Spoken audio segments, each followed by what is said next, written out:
இந்த question paper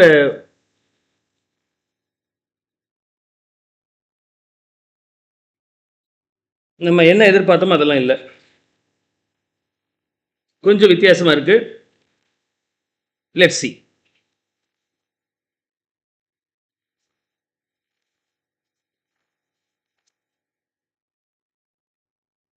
Jan 25.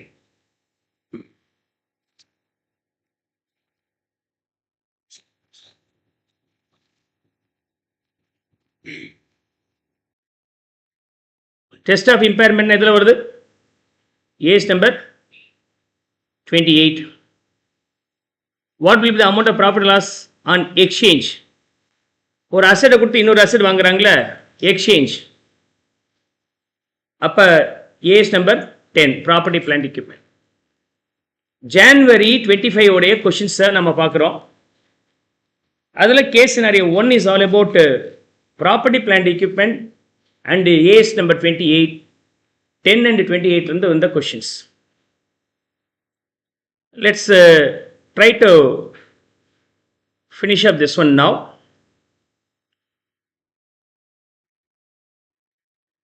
என்ன சொல்லியிருக்கிறான்? You have to find out the carrying amount for 31st March 21. Carrying amount, what will be the amount of depreciation? This carrying amount is the depreciation for this period. Apart from that, impairment amount எவ்வளோ, exchange பண்ணும்போது any profit and loss, இதெல்லாம் நம்ம calculate பண்ணி ஆகணும்.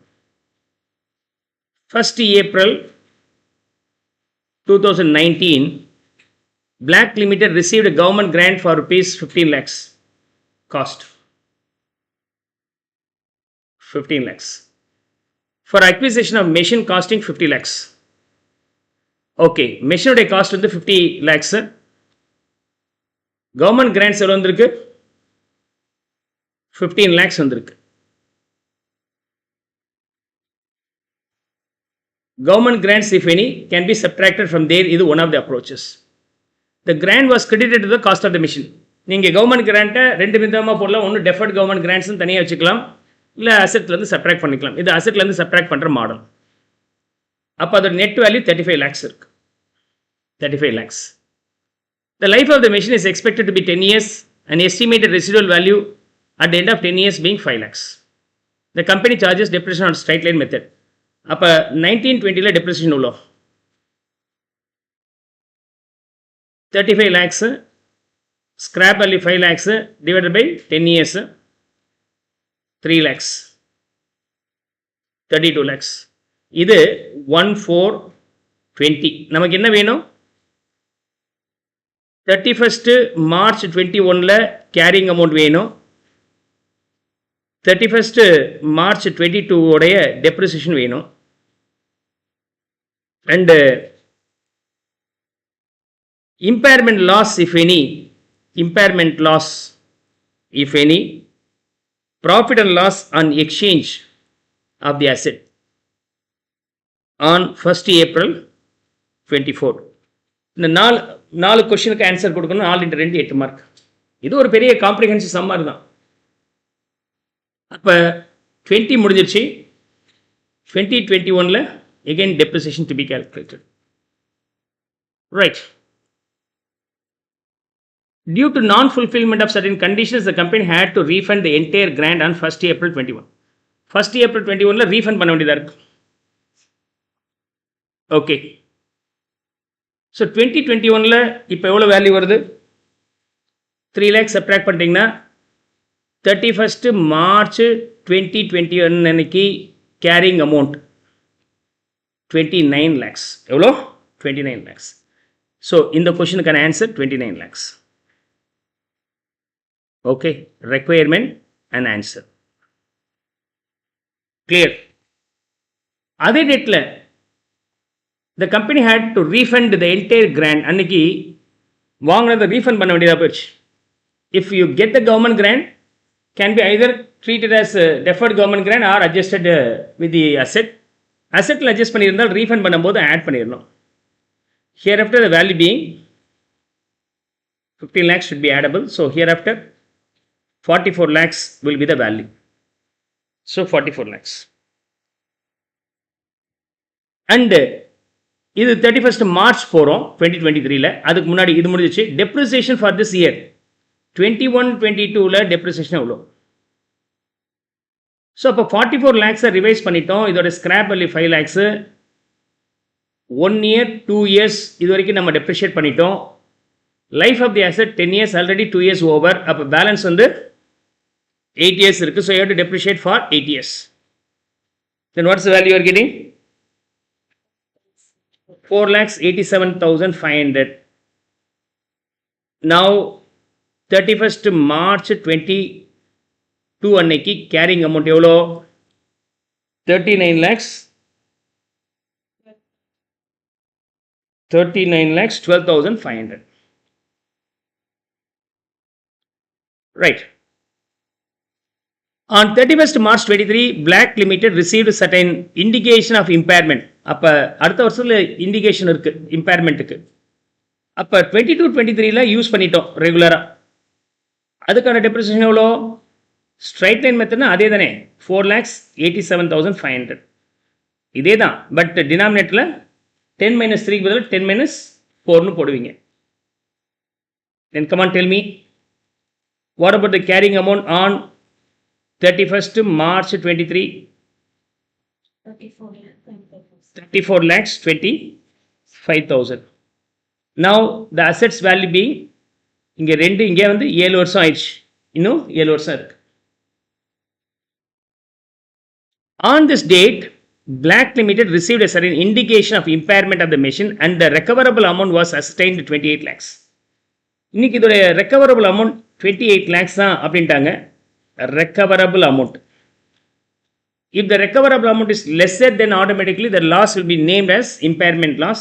6,25,000. 6,25,000 will be the impairment loss. So impairment loss 6.25 lakhs. Depreciation for this year 22. Here being 4,87,500 in the amount of 21-22. Last profit loss மட்டும் போடணும். Okay, இப்போ இந்த இம்பேர்மெண்ட் லாஸை நம்ம கேரிங் அமௌண்ட்லேருந்து லெஸ் பண்ணோம்னா, இந்த impairment loss subtracted, what is the carrying amount? Revised carrying amount after the impairment loss 28 lakhs. அதான் recoverable amount. இது recoverable amount. On 1st April 24, the company exchanged the machine by paying cash of rupees 2 lakhs and a new machine valued at 18 lakhs. So Black Limited supplier கிட்ட deal போடுறார். என்னுடைய old machine கொடுத்துட்றேன், old machine, அது மட்டும் இல்லாமல் ஒரு 2 லட்சம் ரூபாய் கொடுக்குறேன், அதுக்கு பதிலாக நியூ மெஷின் கொடுங்க, நியூ மெஷின் கொடுங்க. Okay, old or new. ஓல்டுடைய கேரிங் அமௌண்ட் 28 lakhs. நியூ அசெட்ஸுடைய fair market value, new machine என்ன ரேட்டுக்கு வாங்குகிறோமோ அதான் ஃபேர் வேல்யூ 18 lakhs. இப்படி அசெட்ஸை நீங்கள் எக்ஸ்சேஞ்ச் பண்ணிங்கன்னா எந்த வேல்யூ எடுத்துக்கலாம்? Asset taken up, asset given up, whichever is more evidenced, minus monetary consideration, minus monetary consideration. அப்போ இது கேரிங் அமௌண்ட் அப்படிங்கிறது நாம எழுதுனது. ஐம் நாட் ஷூர் இன்னைக்கு வித்த இந்த அமௌண்ட் வருமானம் எனக்கு தெரியாது. பட் என்னையோ ரெக்கவரபிள் அமௌண்ட் தான் போட்டிருக்கிறேன். இருந்தாலும் there's a டவுட். அப்போ எது கிளியராக இருக்குது? 18 lakhs இஸ் மோர் கிளியர். இந்த 18 lakhs மதிப்பில் புது அசெட்ஸ் வந்ததுக்கு ஓல்டு அசெட்டும் கொடுத்தேன், 2 லட்சம் ரூபா கொடுத்துருக்குறேன். அப்படின்னா ஓல்டு அசெட் என்ன ரேட்டுக்கு எடுத்துருக்காங்க? அந்த 18 lakhsலேருந்து 2 lakhs லெஸ் பண்ணிட்டீங்கன்னா 16 lakhsக்கு ஓல்டு அசெட் எடுத்துக்கிட்டாங்கன்னு அர்த்தம். 18 லட்ச ரூபா மதிப்பில் அசெட் நீங்கள் வாங்குனீங்க, 2 லட்ச ரூபா கொடுத்துட்டீங்கன்னா என்ன ரேட்டுக்கு எடுத்துக்கிட்டதா அர்த்தம்? 16 லட்சம் ரூபாய்க்கு எடுத்துக்கிட்டதாக அர்த்தம். இதை ஓல்டு அசெட்ஸு. உங்களுடைய ஓல்டு அசெட்ஸு இந்த டேட்டில் 1st April 24, இது வந்து என்னைக்கு? 31st 23. ஓகே, ஸோ 28 lakhs உங்கள் புக்கில் இருக்குது. பட் என்ன ரேட்டுக்கு வாங்கிக்கிறாங்க? 18 lakhsக்கு வாங்கிக்கிறாங்க, 16 lakhsக்கு வாங்கிக்கிறாங்க. அப்படின்னா கிட்டத்தட்ட 12 லட்ச ரூபா நமக்கு லாஸ். 12 லட்ச ரூபா பக்கம் நமக்கு லாஸ் ஆயிருக்கு.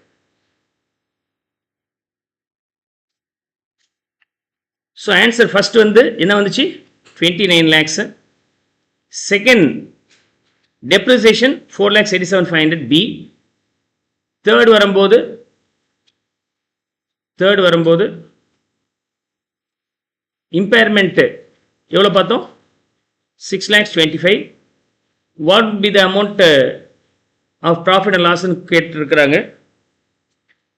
அந்த ஆன்சர் நமக்கு என்ன வந்திருக்கு 28 lakhs 16 லட்சத்துக்கு எடுத்துக்கிறாங்க இல்லையா. புக்கில் 28 lakhs இருக்குது, 16 லட்சத்துக்கு எடுத்துக்கிறாங்க, 12 லட்சம் நமக்கு லாஸ். ஓகே என்னப்பா இல்லை இது எந்த டேட்டில் உள்ள வேல்யூ 31st March 23. எந்த டேட்டில் எக்ஸ்சேஞ்ச் பண்ணிக்கிறாங்க 1/4 1 இயர் இருந்துச்சா. ஸோ 1 இயர் ஆச்சுன்னா நீங்கள் 23-24க்கு டெப்ரிசியேஷன் போடுங்க. இப்போ டெப்ரிசியேஷன் போடும்போது 28 lakhs தான் இருக்குது, டிவைடட் பை 7 வருஷம். இப்போ இந்த 6 வருஷம் தான் இருக்குது. We still have for 6 years. 10 வருஷம் இருந்துச்சுப்பா, 10ஆல் டிவைட் பண்ணிங்க 9 வருஷம், 8 வருஷம், 7 வருஷம், இப்போ 6 வருஷம் தான் இருக்குது. Current year depreciation eligible for only 6 years. 6 years போட்டிங்கன்னா என்ன வேல்யூ வருது 3,83,333. So balance being carrying amount on 31/3/24 being 19,16,667. அதை என்ன ரேட்டுக்கு வாங்கிக்கிறாங்க 16 லட்சத்துக்கு வாங்கிக்கிறாங்க, 16 லட்சம் ரூபாய். அப்போ 3,16,667 will be the loss. Okay, புக்கில் அப்படி ஒரு நம்பரே இல்லை. சொல்யூஷனில் பார்த்தாலும் நாட் கரெக்ட் ஆப்ஷன் சொல்லிட்டாங்க. இப்படிலாம் எழுத முடியுமா சார் எக்ஸாம்லன்னா கொஷின் செட் பண்ணும்போது தப்பாக பண்ணிட்டாங்க. அதுக்கு சஜஷன்ஸ் கொடுக்கணும்ல, கொடுத்துட்டாங்க. இதுக்கு நீங்கள் அட்டன் பண்ணியிருந்தால் கிரேஸ் மார்க்கோ இல்லை உங்களோட ஒர்க்கிங்ஸ் அங்கே இருந்துச்சுன்னா அதை பேஸ் பண்ணி மார்க் கொடுக்க அவார்ட் பண்ணியிருப்பாங்க. சப்போஸ் நீங்கள் 3 lakhs சம்திங் போட்டிருந்தீங்கன்னா அங்கே சும்மா ஸ்கிரிபிள் பண்ணியிருந்தாங்கன்னா you might have received that mark. Okay, no need to scared. Sir ஐயோ என்ன சார் இப்படிலாம் நடக்கும், இன்னும் நம்ம போட்ட நம்பரே வரலையே, நீங்கள் எப்படி ஏதாவது டிக் பண்ணிட்டு வராதிங்க. Okay then. ஸோ இந்த கேஸில் பொறுத்த வரைக்கும் நமக்கு இம்பேர்மெண்ட்டும் பார்த்துட்டோம், ஏஎஸ் நம்பர் 10ல் உள்ள எக்ஸ்சேஞ்சு பற்றியும் பார்த்தோம், டெப்ரிஷன் பற்றி பார்த்தோம். ஏஎஸ் நம்பர் 10ல் எக்ஸ்சேஞ்சை பற்றி பார்ப்போம், டெப்ரிஷன் எப்படி கால்குலேட் பண்ணுறதுன்னு பார்த்தோம், shifting of one method to other method பார்த்தோம் இல்லையா. புதுசாக ஒரு காம்பனன்ட் உள்ளார சேர்த்தா என்ன பண்ணுறது, எஸ்டிமேஷன் சேஞ்ச் பண்ண எல்லா விஷயங்களும் சேர்ந்து வரும். இதுதான் ஏஎஸ் நம்பர் 10. இருக்கிறதுலையே டைம் ஜாஸ்தி ஆகிற ஒரு அக்கௌண்டிங் ஸ்டாண்டர்ட்னா AS number 10.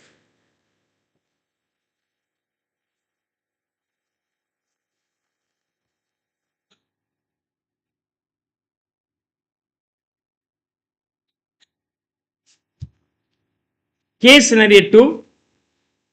The following particulars are stated in balance sheet of Star Limited as on 31st March 23. Deferred tax asset and deferred tax liabilities are already there. We have been given this DTA as well as DTL கொடுத்திருக்கிறாங்க.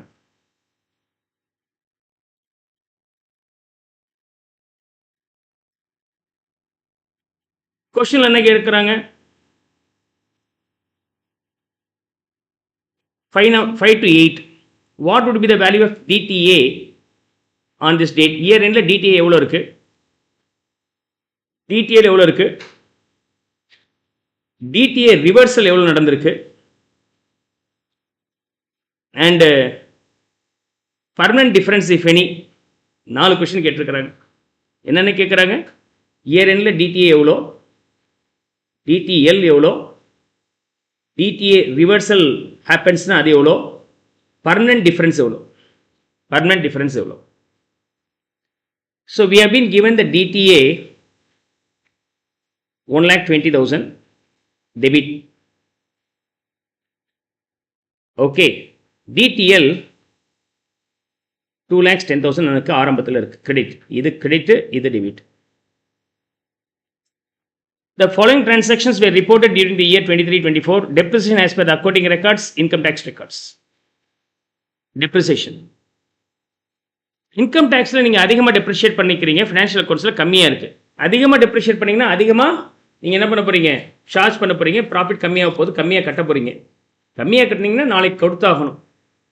இந்த ரெண்டுக்குள்ள difference 6 lakhs. Tax rate 20%. அப்படின்னா 1.2 lakhs என்னவா இருக்கலாம். நீங்கள் இந்த வருஷம் கம்மியாக இது இன்கம் டேக்ஸ் ரெக்கார்டில் நம்பர் பெருசாக இருக்குது. ஓகே, ஸோ அதனால் நீங்கள் என்ன பண்ணுறீங்க, கட்ட வேண்டியது கம்மியாக கட்டுவீங்க, நாளைக்கு கட்டுவீங்க. அப்போ அது டிடிஎலாக இருக்குது. ஒன்று டிடிஎலாக இருக்கலாம், அல்லது போன வருஷமாக இருந்தால் இந்த டிடிஏ ரிவர்சலாக இருக்கலாம். டிடிஏ ரிவர்சலாக இருக்கலாம். Keep it pending. Interest paid accounted in the books on accrual basis but paid on 15/5/2024. நம்ம புக்கில் எழுதும்போது இன்ட்ரெஸ்ட் அக்ரூவல் பேசிஸில் டெபிட் பண்ணிட்டோம், ஆனால் பேமெண்ட் வந்து 15/5. As per the income tax purpose filing டேட்டுக்கு முன்னாடி பண்ணாலே போதும். 31st ஜூலை ஈவன் நமக்கு அக்டோபர் நவம்பர்லாம் போகுது சில கேஸ் அந்த மாதிரி. அதனால் this is correct, will not have any impact on DTL or DTA. எதுவுமே இம்பேக்ட் இருக்காது. நானும் டெபிட் பண்ணேன், அவனும் டெபிட் பண்ணிட்டாங்க. Okay, employee PF contribution expenses disallowed for the tax purpose in the year 22-23 but allowed in the year 23-24. 22-23ல வந்து என்ன பண்ணிட்டாங்க, P&L account debit பண்ணக்கூடாதுன்னு போயிட்டாங்க. Financial accounts, income tax. P&L அக்கௌண்ட்டில் என்ன பண்ணிட்டாங்க, 82,000 டெபிட் பண்ணோம், இவன் கிடையாதுன்ட்டான். 23-24ல் இவன் ஓகே இப்போ அலோவ் பண்ணிக்கலாம் அப்படின்ட்டாங்க. அப்போ நான் இங்கே டெபிட் பண்ணியிருக்க மாட்டேன். ஸோ அப்போ 82,000 rupees இன்கம் டேக்ஸ் பர்பஸ்க்கு டெபிட் பண்ணாக்கா ப்ராஃபிட் குறையும். ப்ராஃபிட் குறைஞ்சால் அதுக்குரிய டேக்ஸ் காம்பனண்ட் எவ்வளோ வருது, 16,400. நான் கட்ட வேண்டாம்.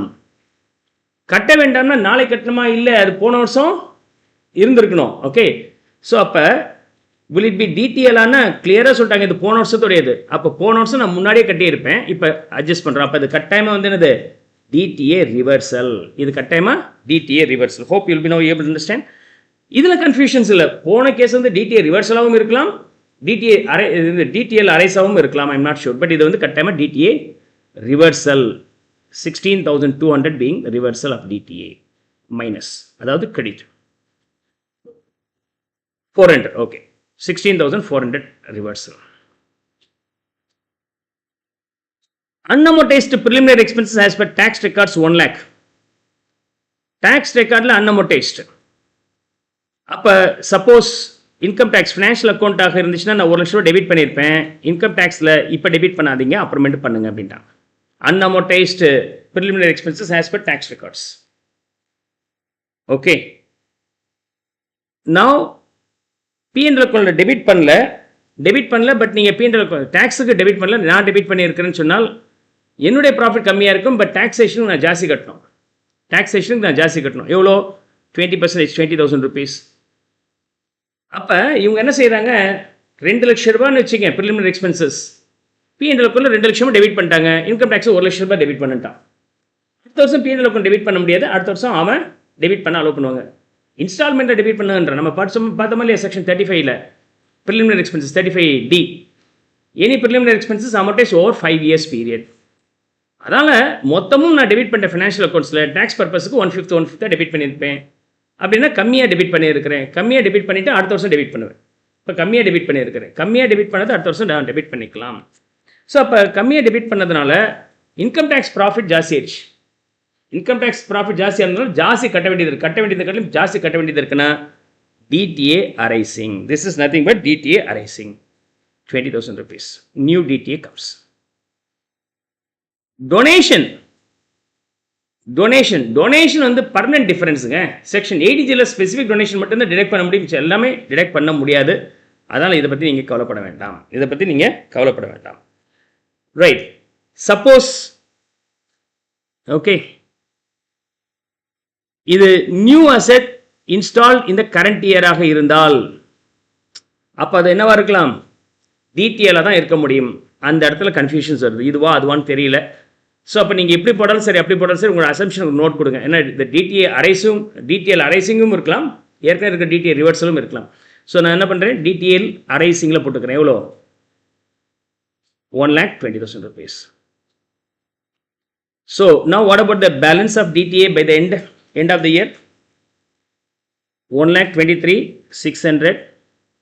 DTL 120 plus இது ஒரு credit 3,30,000. Question number 3, reversal of DTA எவ்வளோன்னு கேட்குறாங்க. reversal of DTA 16,400. Question number 8, permanent difference எதுன்னு கேட்குறாங்க. permanent difference வந்து donation தான். Okay, permanent difference donation. So we have completed 5, 6, 7, 8. 5, 6, 7, 8. Clear?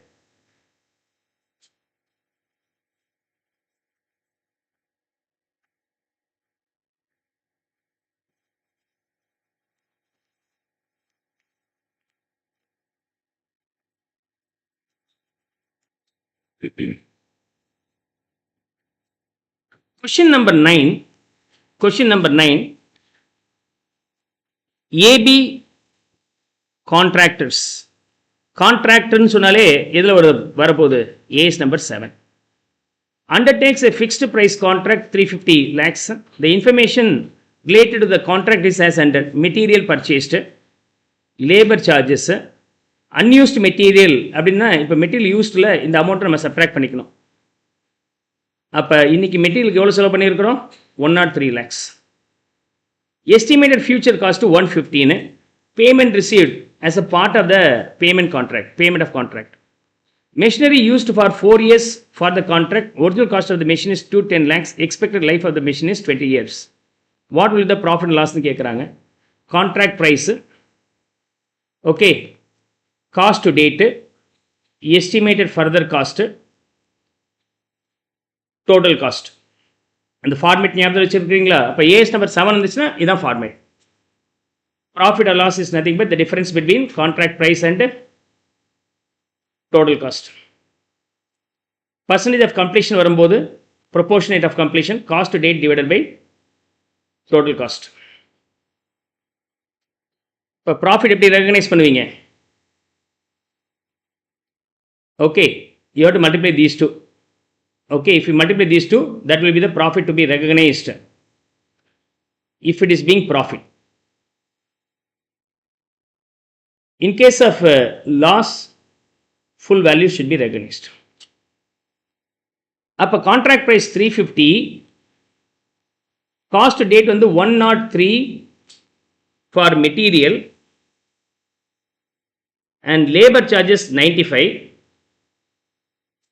and machinery 210 lakhs divided by 20, life being 20 years. Sorry, 210 scrap value எவ்வளோப்பா கொடுக்கல. So 210 divide by 20 எத்தனை வருஷம் use பண்ணியிருக்கிறாங்க இது வரைக்கும்? 4 வருஷம். அப்போ 4 வருஷத்துடைய டெப்ரிசியேஷன் நம்ம கால்குலேட் பண்ணோம் 42. இதெல்லாம் சேர்ந்து தான் estimated cost to date, the value being 240. Further cost to complete வந்து 115. Okay, then total cost being 355. 355னா 5 என்னது? லாஸ். லாஸ்னா எவ்வளோ ரெகனைஸ் பண்ணிக்கணும்? 5. What will the profit loss? Loss of the contract being 5 lakhs. Profit இருந்தால் ப்ரொபோர்ஷனேட், இல்லைனா டேட்டா லாஸை போட்டுடலாம். With that AS number 7 related is over in this particular exam question, January 25.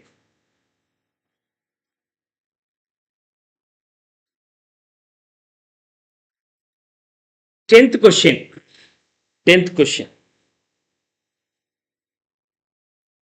AS Limited borrowed 25 lakhs from ABN Bank during the financial year 23-24. Borrowing சம்பந்தப்பட்டது. These funds to invest in equity shares of K Limited. Equity shares வாங்குறாங்கப்பா, கடனை வாங்கி equity shares வாங்குறாங்க. K Limited is implementing new project. So AS ABNலேருந்து கடன் வாங்கியிருக்கிறார், invest பண்ணுறது கேல invest பண்ணியிருக்கிறார், கடன் வாங்கினது 25 லட்சம் ரூபா. இங்கே ஈக்விட்டி ஷேர்ஸ் வாங்குறாங்க. கே லிமிடெட் வந்து ஒரு புது ப்ராஜெக்டில் இன்வெஸ்ட் பண்ணுறாங்க. ஏஸ் லிமிடெட் இன்வெஸ்டட் 25 lakhs இன் கே லிமிடெட். இவன் இந்த 25 லட்சம் ரூபா இந்த புது ப்ராஜெக்டில் இன்வெஸ்ட் பண்ணிட்டாங்க. Since the said project was not complete, the directors of AS limited capitalise the interest on loan. So இப்போ இதுக்கு இன்னும் முடியல. அப்போ முடியலன்னொன்னே இதுக்கு இன்ட்ரெஸ்ட் பே பண்ணது இருக்கு இல்லையா, அது கேபிட்டலைஸ் பண்ணுறாங்க. இதில் போய் ஈக்விட்டி ஷேர் கேபிட்டல் குவாலிஃபைங் அசெட்டா? ஈக்விட்டி ஷேர் குவாலிஃபைங் அசெட் கிடையாது. ஏவே இந்த ப்ராஜெக்ட்டுக்காக செலவு பண்ணியிருந்தால் அப்போ இதை கேபிட்டலைஸ் பண்ணியிருக்கலாம். பட் இவர் கேல இன்வெஸ்ட் பண்ணிட்டார். ஸோ கேல இன்வெஸ்ட் பண்ணது equity share is not qualifying assets. So capitalise பண்ண முடியாது. So choice C is the answer. Choice C is the answer. AS Limited invested in case scenario 3. Case scenario 3. January 25ல வந்த question என்னென்ன கேட்குறாங்க இதில்? You have to find out cash flow from operating, cash flow from investing, cash flow from financing, and which of the following would be considered as cash flow item on investing activities? Underwriting commission கிடையாது. Share issue பண்ணும்போது கொடுக்கக்கூடிய commission, sale பண்ணுறதுக்காக கொடுக்கறது, அது financing. Trade commission, trading activity, operation related. Purchase of goodwill asset, asset வாங்கினாலும் வித்தா தான் cash from investing ஆக்டிவிட்டீஸில் வருது. இது முடிஞ்சிச்சு. மிச்சம் 3 கொஸ்டின் நம்ம போடணும். இப்போ கேஷ் ஃப்ளோ ஸ்டேட்மெண்ட் போட சொல்கிறோம். Cash flow statement. Let's see.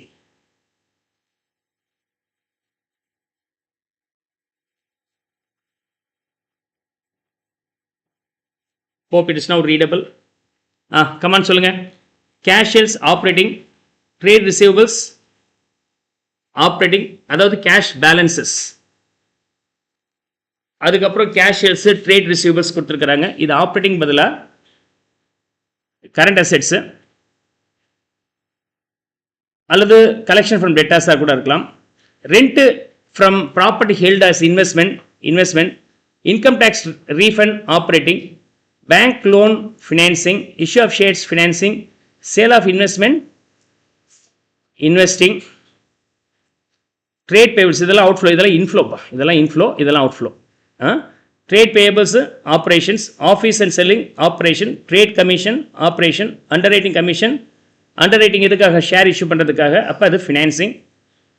And redemption of preference shares financing, brokerage on sale of investing activity, borrowing, interest on long term borrowing, financing activity, payment for overheads operations. 15,56,000, 740, 25, 1960, 120, 4,500, 46. Get the total of this value and subtract. Hope the ultimate value being 154,500. 1,54,500. Sorry, 1,54,500. இப்போ இன்வெஸ்டிங்கில் வந்து பார்த்தீங்கன்னா 64 inflow, 49,500 inflow. அவுட்ஃப்ளோவில் 9,200. இங்கே ஒரு investing ஒன்று, purchase of goodwill 50, 59.2. இதில் வரும்போது 113.5. ரெண்டுக்குள்ள difference எவ்வளோ வருது? 54,300. தென் ஃபினான்சிங்கில் 7.5 லட்சம். இங்கே 3 ஐட்டங்கள், 1, 2, 3. எவ்வளோ வருது? 8, 9,10,600. 7 லட்சத்தில் சப்ட்ராக்ட் பண்ண நமக்கு பணம் வெளியே போகுது. 1,60,600 அவுட்ஃப்ளோ ஆஃப் கேஷ். உங்களுக்கு கேஷ் ஃப்ளோ ஸ்டேட்மெண்ட் போட சொன்னாலும் 7 மார்க் ரொம்ப நேரம் ஒர்க் பண்ணும். இந்த மாதிரி போட்டிங்கன்னா வேலையை முடிஞ்சிச்சு பாருங்க. எதுவுமே தேவையில்லை. கிளியர்?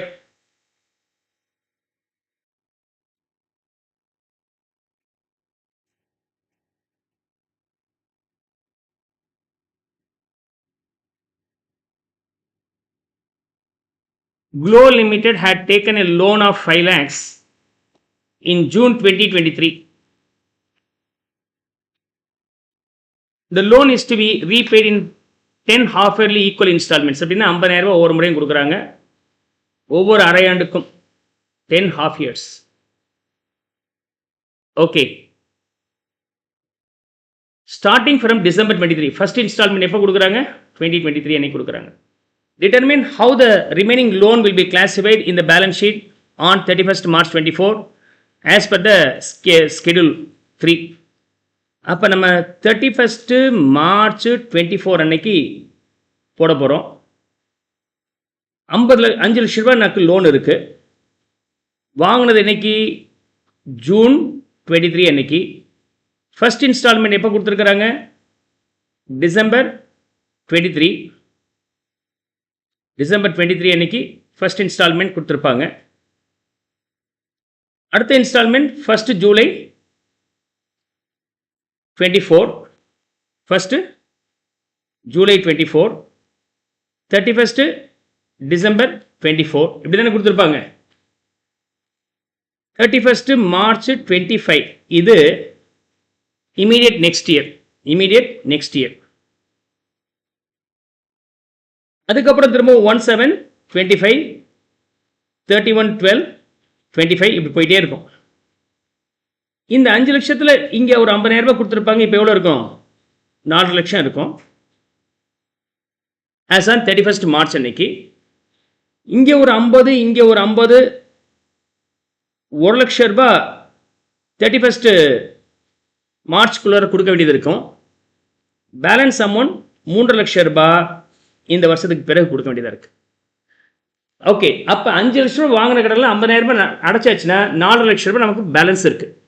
31st மார்ச் அன்னைக்கு as on the date the outstanding loan being 4.5 lakhs. அந்த அமௌண்ட்டில் வித்தின் 1 இயர்க்குள்ளார எவ்வளோ கொடுக்குறீங்க? வித்தின் 1 இயர்க்குள்ளார எவ்வளோ கொடுக்குறீங்க? ஓகே, வித்தின் 1 இயர்க்குள்ளார எவ்வளோ கொடுக்குறீங்க? 1 lakh. Any loan payable within 1 year will be named as current liabilities. Beyond that, if it takes time, then it is called non-current liabilities. Current liabilities as well as non-current liabilities.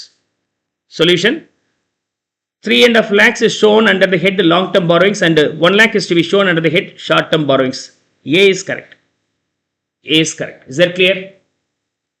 So, இது வந்து schedule number 3 of Companies Act ல இருந்து வந்த question. Part 2, question number 1 compulsory. அதில் first question.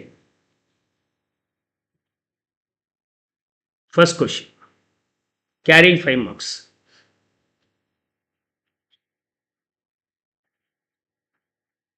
Has provided you the following information as on 31st March 2024.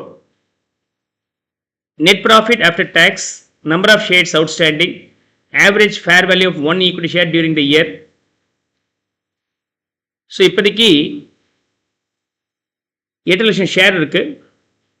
Fair value வந்து 25 rupees. அதே மாதிரி weighted average number of shares under option, warrant option எவ்வளோ இருக்குது? 80,000 இருக்குது. அந்த ஆப்ஷனோட எக்ஸைஸ் ப்ரைஸ் 20. இந்த மாதிரி ஆப்ஷன் இருந்துச்சுன்னா அதில் போனஸ் காம்பனன்ட் இருக்குன்னு அர்த்தம். இன் கேஸ் ஆஃப் ஆப்ஷன் இது வந்து EPS, age number 20. You have to calculate EPS. You are required to calculate basic and diluted earnings per share. EPSல பொறுத்த வரைக்கும் டைல்யூஷன் நடக்குதுன்னா போனஸ் ஷேர்னால நடக்கலாம், ரைட் இஷ்யூஸ்னால நடக்கலாம், ஆப்ஷன்ஸ் மார்க்கெட் ரேட்டுகளையும் கம்மியாக கொடுத்தோம்னா அந்த கம்மியாக கொடுக்குற எக்ஸ்டென்ட்டுக்கு போனஸ் இருக்குன்னு அர்த்தம், அதனால் டைல்யூஷன் நடக்கலாம். Debenture converting into the equity shares, preference shares converting into the equity shares, அதெல்லாம் டைல்யூஷனுக்கு காரணம். பட் இந்த லாஸ்ட் 2 இருக்கு இல்லையா, debenture and preference shares conversion, dilution மட்டும் கிடையாது, நியூமரேட்டரில் கூட ரெவன்யூ அதிகமாகும். டிபெஞ்சர் கன்வெர்ட் ஆகும்போது இன்ட்ரெஸ்ட் தர மாட்டீங்க, ஸோ அது நியூமரேட்டரில் வேல்யூ இன்க்ரீஸ் பண்ண வாய்ப்புகள் இருக்குது. So we have 31,20,000 rupees net profit with the number of shares being 8 lakhs. இப்போ டைரக்டாக பார்த்தோம்னா அதுதான் EPS. அப்போ EPS எவ்வளோ வருது? இது எந்த டேட்டில் உள்ளது? 31/3/24 அன்னைக்கு. ஓகே, நம்பர் ஆஃப் ஷேர்ஸ் டைரக்டாக பார்க்கணும். ஓகே, அதுக்கு முன்னாடி இவங்க என்ன கேட்குறாங்க? You are required to calculate the basic and diluted earnings per share on 31st March 2024. 1/4/2023, 31st March 2024, thereafter. இந்த வருஷத்துக்கு நீங்கள் பேசிக் இபிஎஸும்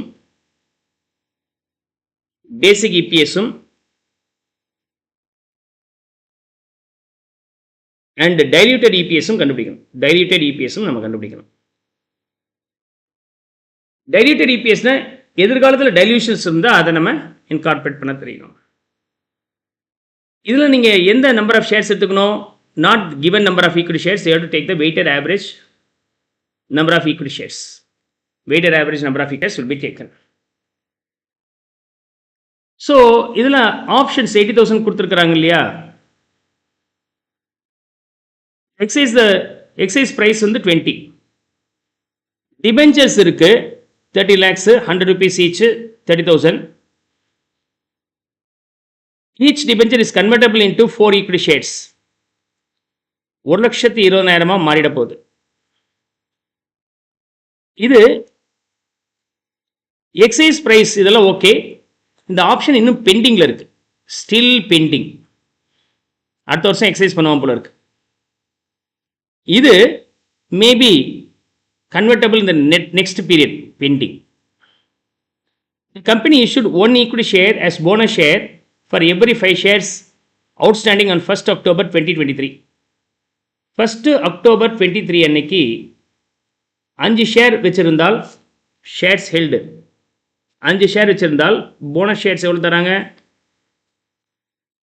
1 ஷேர் கொடுக்குறாங்க. இப்போ 6ஆம் மாதிரி இருக்கும் அக்டோபர் 23ல. இது என்னைக்கு, October 23. Further, it issued 2 lakhs equity shares of ₹10 each on 1st January. 1st January 24 அன்னைக்கு நியூ இஷ்யூ பண்ணுறாங்க. எவ்வளோ, 2 lakh shares. 2 lakh shares. 31st March 24 அன்னைக்கு பேலன்ஸ் ஷேர்ஸ் எவ்வளோ இருக்குது அப்படின்னு சொன்னாக்கா அதான் 8 lakhs rupees. அதாவது 80,000 ஷேர்ஸ் இருக்கு. 80,000 ஷேர்ஸ் இருக்கு. 80,000 தானே, ஓகே. நம்பர்ஸ் தானே, ஓகே. 8 lakh ஷேர்ஸ் நம்பர்ஸில் கொடுத்துருக்குறாங்க. Number of shares 8 lakhs. Issue பண்ணது எவ்வளோ, 2 lakhs. அப்போ இஷ்யூ பண்ணுறதுக்கு முன்னாடி எவ்வளோ வந்துருக்கணும், 6 lakhs. போனஸ் ஷேர் 1 லட்சம் அப்படின்னா இனிஷியலாக ஹெல்ட் வந்து எவ்வளோ இருக்கணும், 5 lakhs இருக்கும். இனிஷியலாக 5 lakhs இருக்கணும். Is that clear? நவ் இப்போ போனஸ் ஷேரு இனிஷியல் ஹெல்டு ஷேருக்கு வந்து ஃபுல்லாக எடுத்துக்கலாம். இன்கேஸ் ஆஃப் நியூ இஷ்யூ இருந்தால் எப்போ இஷ்யூ பண்ணாங்களோ அந்த டேட்லேருந்து எவ்வளோ அமௌண்ட் இஷ்யூ பண்ணாங்களோ அந்த இதுக்கு தகுந்த மாதிரி வெயிட்டட் ஆவரேஜ் எடுக்கணும். வெயிட்டட் ஆவரேஜ் எடுத்துக்கணும். This will be for full year. This will be on this date தானே, only eligible for 3 months. 6 lakhs, 0.5, 6.5 lakhs. This is called weighted average number of equity shares. 6 lakhs 50. எதிர்காலத்தில் நமக்கு என்ன இருக்கு, option இருக்கு, debenture convertible into equity share கேபிட்டலும் இருக்கு, 2 இருக்கு. இப்போ இதை கால்குலேட் பண்ணிட்டீங்கன்னா what you will get here,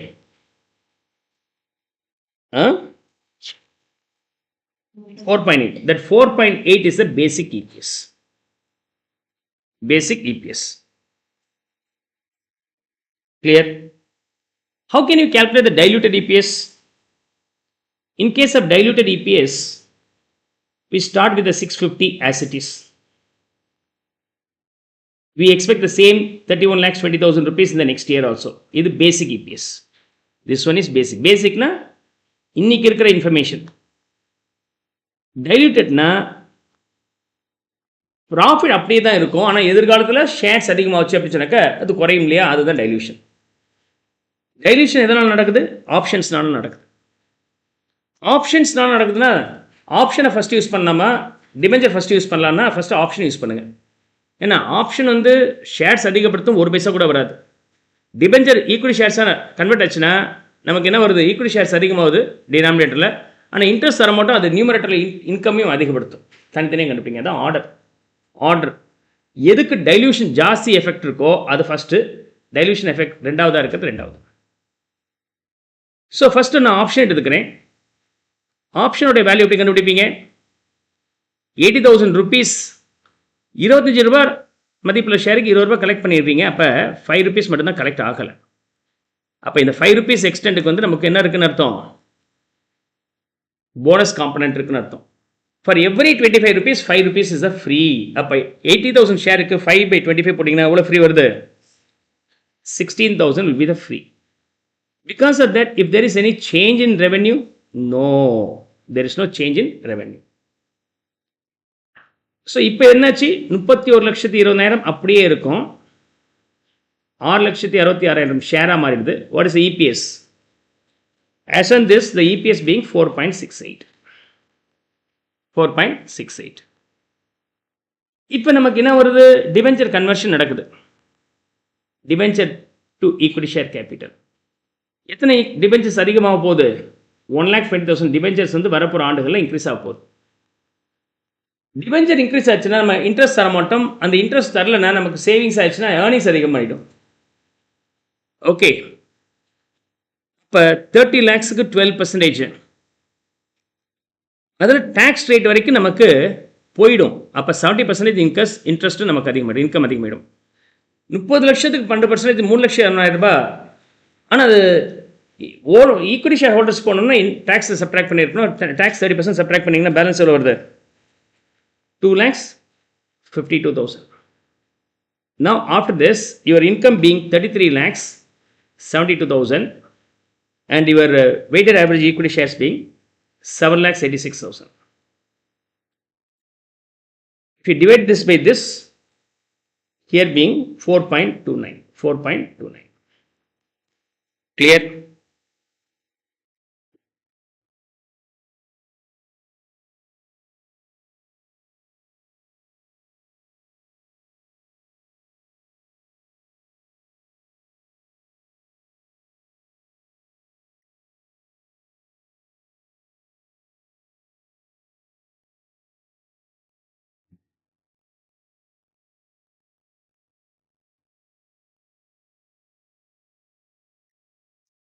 January 25ல கம்பல்சரி கொஸ்டின் 1, அதில் B சப்டிவிஷன்.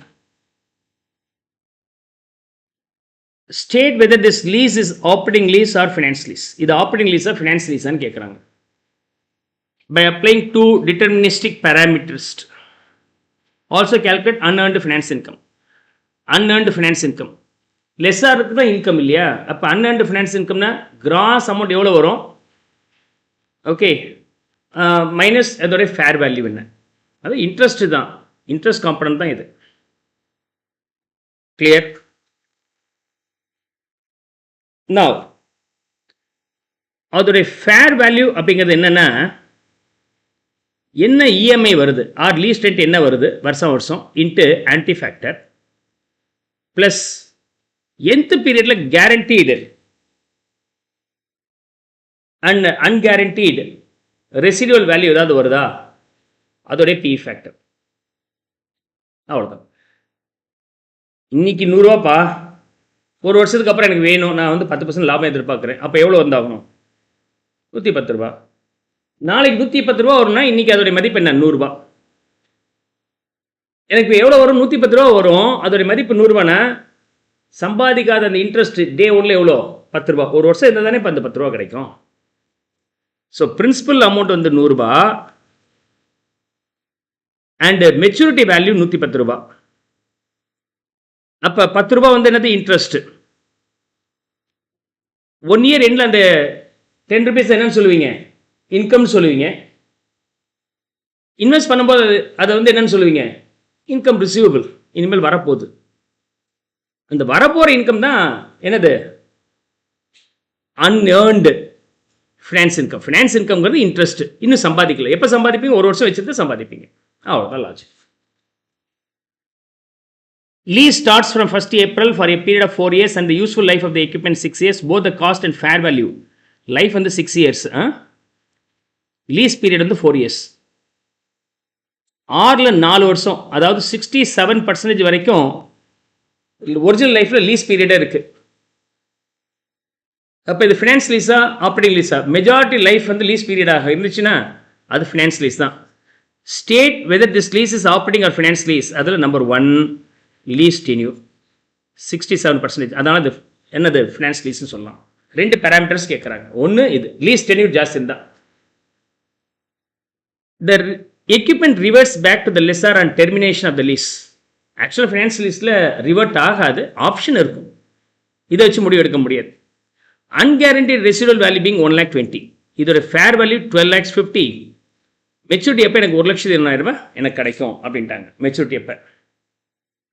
ஸோ இதோட fair value 12.5 lakhs. Lease rent எவ்வளோ சொல்லியிருக்கிறாங்க? Amount will be paid in 4 annual in equal installment. எனக்கு தெரியல lease rent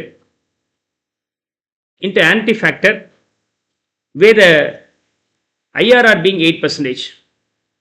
Guaranteed or unguaranteed residual value here being 1,20,000 rupees. 1,20,000 rupees. 8% IRR இருக்கும்போது present value of 1 rupee at the end of 4th year. 4th year எண்ணில் இருக்கு அப்படி சொன்னாக்கா அது P factor 0.735. present value of annuity 1 rupee. annuity சொன்னால் வருஷம் வரதோடைய cumulative value அது இங்கே போடணும் 3.312. எஸ், இதை சால்வ் பண்ணிங்கன்னா என்ன வரும்? 12.5 lakhs plus இதோட value divided by lease rent is equal to 3.312.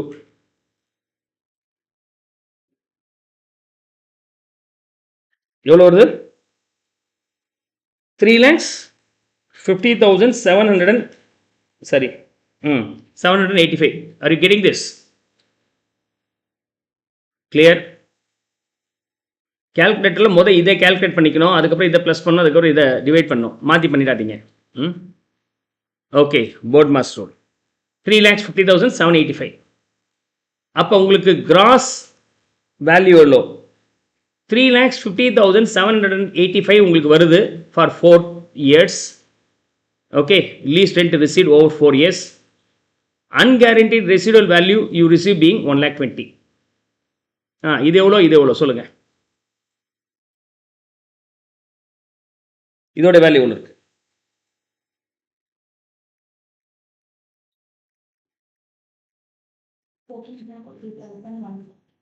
14,140.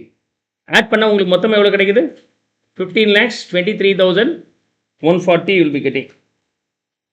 ஆனால் நீங்கள் இன்வெஸ்ட் பண்ணது எவ்வளோ? 12,50,000. 12 லட்ச ரூபா போட்டு வாங்கி வச்சோம்னா 4 வருஷம் லீஸ் ரெண்ட் 3 லட்சமோ, அந்த மெச்சூரிட்டி அப்போ ஒரு லம்சம் அமௌண்ட்டு எனக்கு வந்து சேருது. அப்போ எனக்கு எவ்வளோ வந்து சேருது? 15,23,000. அப்போ இதுக்கும் அதுக்குள்ள டிஃபரன்ஸ் தான் இன்ட்ரெஸ்ட் காம்பனன்ட். அந்த இன்ட்ரெஸ்ட் காம்பனன்ட் பேர் தான் அன்ஏர்ன்டு ஃபினான்ஸ் சார்ஜஸ். எவ்வளோ வருதுங்க? 2,73,140. Hope you'll be now able to understand.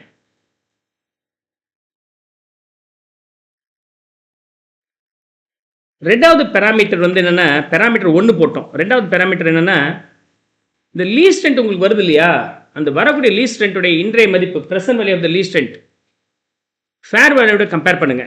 Present value of lease rent. Okay,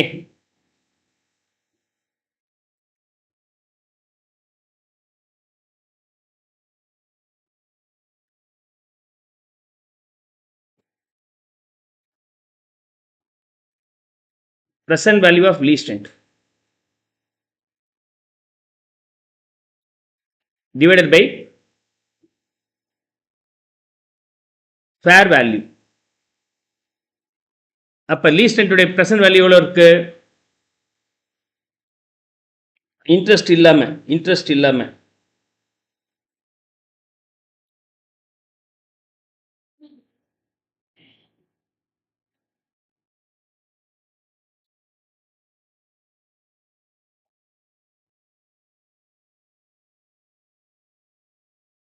இப்படி கால்குலேட் பண்ணிக்கலாம். இதை இப்படி கால்குலேட் பண்ணிக்கலாம். 12,50,000 மொத்தமாக வரும். அதில் இதை மட்டும் சப்ட்ராக்ட் பண்ணால் போதும். இதோடைய ப்ரெசன்ட் வேல்யூ மட்டும் சப்ட்ராக்ட் பண்ணால் போதும். 1,20,000 rupees into P factor being 0.735. Then this value in numerator being 11,61,800. உங்களுக்கு வரக்கூடிய கேஷோட இன்றைய மதிப்பு எவ்வளோன்னு பார்க்கும். நாளைக்கு வரதோடைய இன்றைய மதிப்பு 11,61,800 ரூபாய். ஃபேர் வேல்யூ வந்து 12,50,000. பர்சன்டேஜில் போட்டிங்கன்னா ஆல்மோஸ்ட் 93% கிட்ட வருது.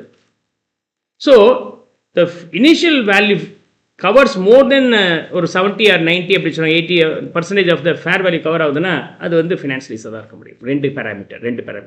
ஸோ ஃபர்ஸ்ட் இது கண்டுபிடிச்சிட்டோம், ரெண்டாவது parameter. Now, let's try this illustration. What is the difference between deferred contribution plan, defined contribution plan and defined benefit plan? And from the following information, calculate the amount of defined benefit liability or asset. ரெண்டு question கேட்குறாங்க. இது theory, இது நம்ம ஏற்கனவே பார்த்துருக்குறோம்.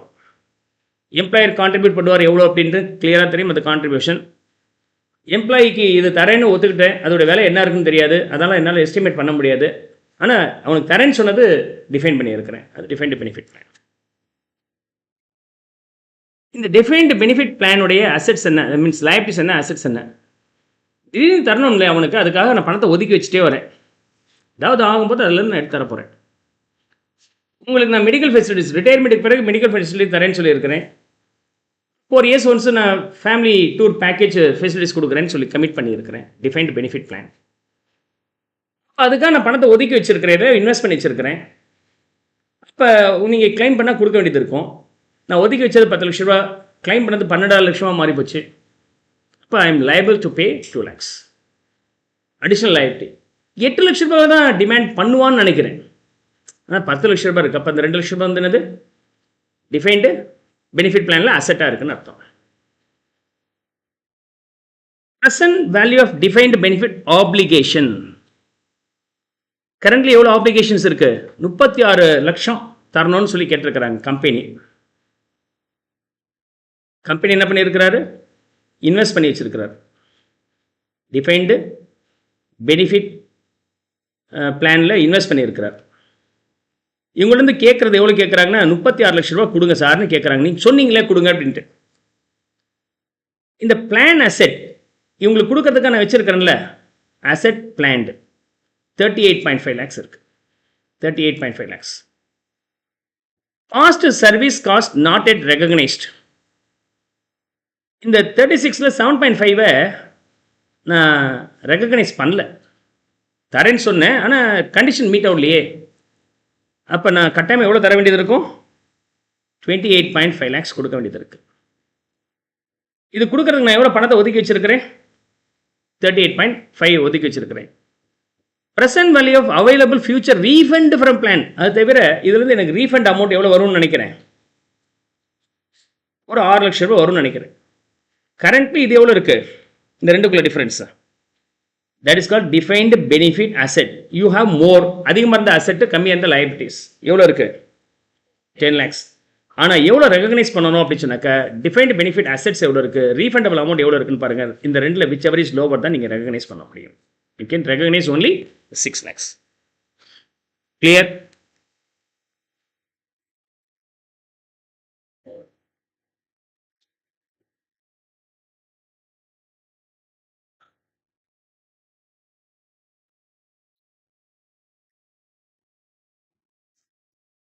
Jan 25ல question number 2 என்ன வந்திருக்கு அப்படின்னு சொன்னாக்கா, இன்டர்னல் ரீகன்ஸ்ட்ரக்ஷன் வந்திருக்கு. சம் வந்து பார்த்தீங்கன்னா உங்கள் கொஸ்டின் பேப்பர்லேயே 3 பக்கத்து போகுது. அப்போ இதெல்லாம் ரீட் பண்ணிட்டு இருக்க முடியாது. நீங்கள் என்ன பண்ணணும், டேட்டா இந்த கொஸ்டினுடைய ரெக்குயர்மெண்ட் என்ன, go and see the requirement. Show the journal entries necessary to record the above transaction in the company's books. Prepare a note to show revised share capital structure of the company. Capital மட்டும் தனியாக ஒரு account போட்டால் போதும், மிச்சம் எதுவுமே account போட வேண்டாம். அவ்வளோதான். ஜேர்னல் என்ட்ரிஸ் போடும்போது கெயினாக லாஸான்னு பார்த்து போட்டே வரணும். இன்டர்னல் ரீகன்ஸ்ட்ரக்ஷன் அப்படின்னு சொன்னாலே உங்கள் மைண்டில் என்ன வரணும், there may be huge accumulated losses இருக்கணும். அது மட்டும் இருக்கான்னு பாருங்கள். ஆமாம், டெபிட் பேலன்ஸ் 2 லட்சம் இருக்குது. இதுக்கு மேலே ஒன்றும் தெரிஞ்சுக்க வேண்டாம். இனிமேல் என்ன ரெக்குயர்மெண்ட் இருக்குது பாருங்கள், அடிஷ்னல் பாயிண்ட்ஸ். இந்த அடிஷ்னல் பாயிண்ட்ஸ்லேருந்து ஒவ்வொன்றா பார்த்து அதுக்கான ஜேர்னல் என்ட்ரி போட்டு வந்தீங்கன்னா வேலை முடிஞ்சது. இது 11 சம், 14 மார்க்கு, 11 சம் இருக்குது, 11 மார்க்கு ப்ளஸ் டோட்டலாக முடிஞ்சிருச்சுன்னா அதுக்கு ஒரு 2 மார்க் ப்ளஸ் இன்னொரு மார்க் கம்ப்ளீட் கரெக்டாக இருந்துச்சுன்னா 14 மார்க். ஒவ்வொன்றுக்கும் ஒவ்வொரு மார்க் பார்த்தா லாஜிக், ரைட். அதனால் இந்த சம்மை பொறுத்த வரைக்கும் இவ்வளோ பெரிய சம் ஃபுல்லாக போட தான் நமக்கு ஃபுல் மார்க் கிடைக்கும் அப்படிங்கிற மாதிரி நீங்கள் நினச்சிக்க வேண்டிய அவசியம் இல்லை. எஸ், இது 12 இருக்குது. Okay, 12 marks. Come on. Uncalled capital is to be called up in full and such shares and fully paid up equity shares to be reduced to 5 rupees. மொத uncalled capital கால் பண்ணுங்க, அதுக்கப்புறம் 5 ரூபாய் ஷேரை 10 ரூபாய் ஷேரை 5 ரூபாய் மாற்றுங்க. இப்போ ஷேர்ஸில் என்ன இருக்குது? 25,000 equity shares of rupees 8 paid. அப்போ இன்னும் 2 ரூபாய் நம்ம கலெக்ட் பண்ணி ஆகணும். கலெக்ட் பண்ண பிறகு நம்மக்கிட்ட 75,000 ஷேர்ஸ் இருக்கும். 75,000 into 10க்கு பதிலாக converted into 5 rupees shares. So இதுக்கான journal entries முடிக்கலாம். We'll try to finish up the journal entry for this. So, bank account debit to share call account and share call to bank னு போடலாம். அல்லது டேட்டாவே equity share capital போட்டுக்கிறேன். Bank account debit to equity share capital எவ்வளோ? 25 into 2 50,000. இப்போ 10 rupees equity share capital எத்தனை இருக்கு? 75,000 into 10 7.5 lakhs. அதுக்கு பதிலாக என்ன பண்ணிடுறாங்க? 5 rupees equity share capital offer பண்ணுறோம். 3,75,000. பேலன்ஸ் நம்ம என்ன பண்ண போகிறோம்? Capital reduction or reorganisation, reconstruction, you can use any name. First over. Second, preference shareholders will accept a reduction of 2.5 per share. In exchange, the rate of dividend is to be increased to 9. ஏற்கனவே 8 இருக்குது, இப்போ 9% ஆக்குறோம். 8% முதல் cancel பண்ணிக்கலாம். Preference share capital 3 lakhs இருக்குது. எவ்வளோ விட்டு கொடுக்குறேன்னு சொல்லியிருக்கிறாங்க? 2.5. அதுக்கப்புறம் இப்போ 9 rupees 9% ப்ரிஃபரன்ஸ் ஷேர் கேபிட்டலாக 7 rupeesக்கு மாறுது. சாரி 7.5க்கு மாறுதா? ஆமாம் 7.5. 2 capital reduction. 2,25,000 is the preference share value, 75,000 being capital reduction. Point 1 and 2 over. Point 3. Preference shareholders will forego their claim of dividend for 1 year and 1 equity share of rupees 5 each is to be issued for the remaining arrears of dividend. Preference share dividend has been arrear for 3 years. இது வரைக்கும் லைபிஸாக consider பண்ணல. ஆனால் இப்போ அதில் ஒரு part கொடுக்க வேண்டியதாக வந்துருச்சு அப்படின்னாக்கா வேறு வழியில் அது லைபிஸாக அது லாஸாக ட்ரீட் பண்ண போகிறீங்க. கேபிட்டல் ரிடக்ஷனில் ஆட் பண்ண போகிறீங்க, டெபிட் பண்ண போகிறீங்க. So capital reduction account debit to 5 rupees equity share capital. 5 rupees equity share capital எவ்வளோ? 3 yearsல 1 year forgo பண்ணுறேன்றாரு, 2 வருஷத்துக்குரிய value. So 3 lakhs into 8% for 2 years வந்து எவ்வளோ வருது? 48,000. 48,000 rupeesக்கு நான் ஈக்விட்டி ஷேர்ஸை ஆஃபர் பண்ணிட்டேன்.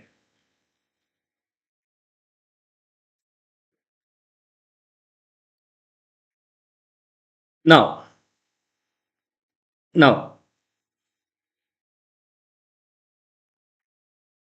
டிபெஞ்சர் சம்பந்தப்பட்டது. Debenture here is long term debenture. X holes யாருது? இது மிஸ்டர் எக்ஸோட கேஸ்.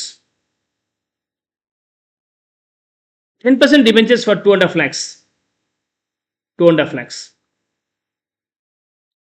10% debentures வந்து 2.5 lakhs. He also the creditor for 50,000 rupees. Creditors எங்க இருக்கு?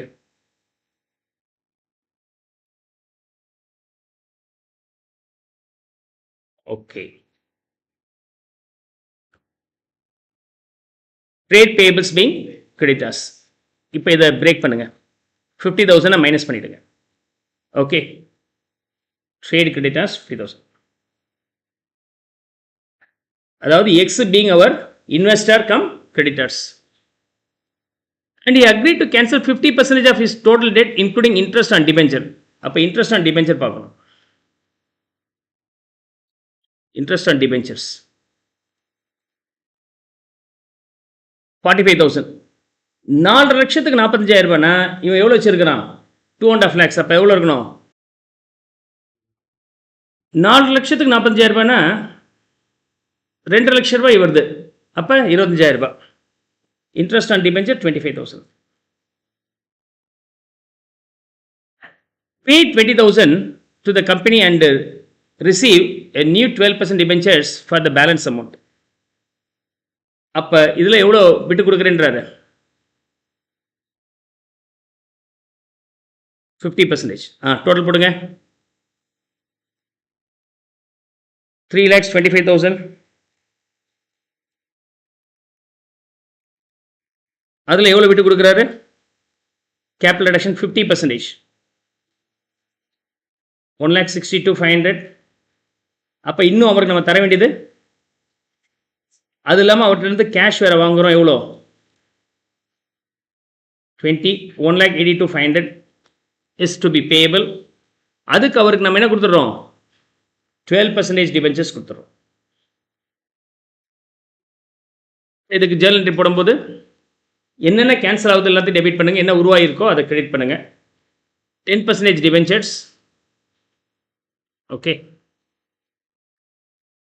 10% debentures, 2.5 lakhs, trade creditors 50,000 rupees,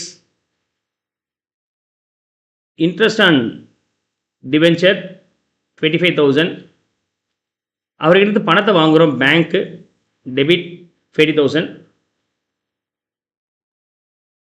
2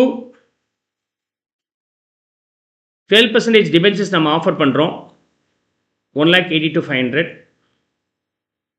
gain வந்து to capital reduction 1,62,500. 1,62,500. கம்பைண்டாகவே என்ட்ரி போட்டாச்சு 4க்கு சேர்த்து. The remaining claim of debenture holders 2 lakhs. அதுக்கான இன்ட்ரெஸ்ட் வந்து 20,000 இருக்கு, including outstanding interest to be reduced to 60%. In consideration of the reduction, the debenture holders are to receive new 9% preference shares at new face value. So 10% debentures balance எவ்வளோ இருக்கு? மொத்தம் 4 லட்சத்தில் இது 2 லட்சம் போச்சுன்னா இன்னும் 2 லட்சம் இருக்கு. அண்ட் இன்ட்ரெஸ்ட் ஆன் டிபென்ச்சர் இன்னொரு 20,000 ரூபாய் இருக்கு. அதில் எவ்வளோ விட்டு கொடுக்குறேன்றாங்க? Capital reduction 60%, 1,32,000, right? பேலன்ஸுக்கு 9% ப்ரிஃபரன்ஸ் ஷேர் கேபிட்டலாக இஷ்யூ பண்ணுறேன், 88,000. Hope now will be able to understand. So fifth one is over.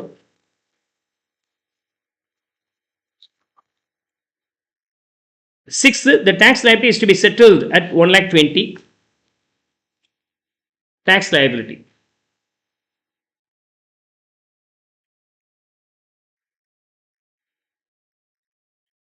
Currently 1,20,000 is the provision for taxation, but நம்ம பேமெண்ட் பண்ணது 120.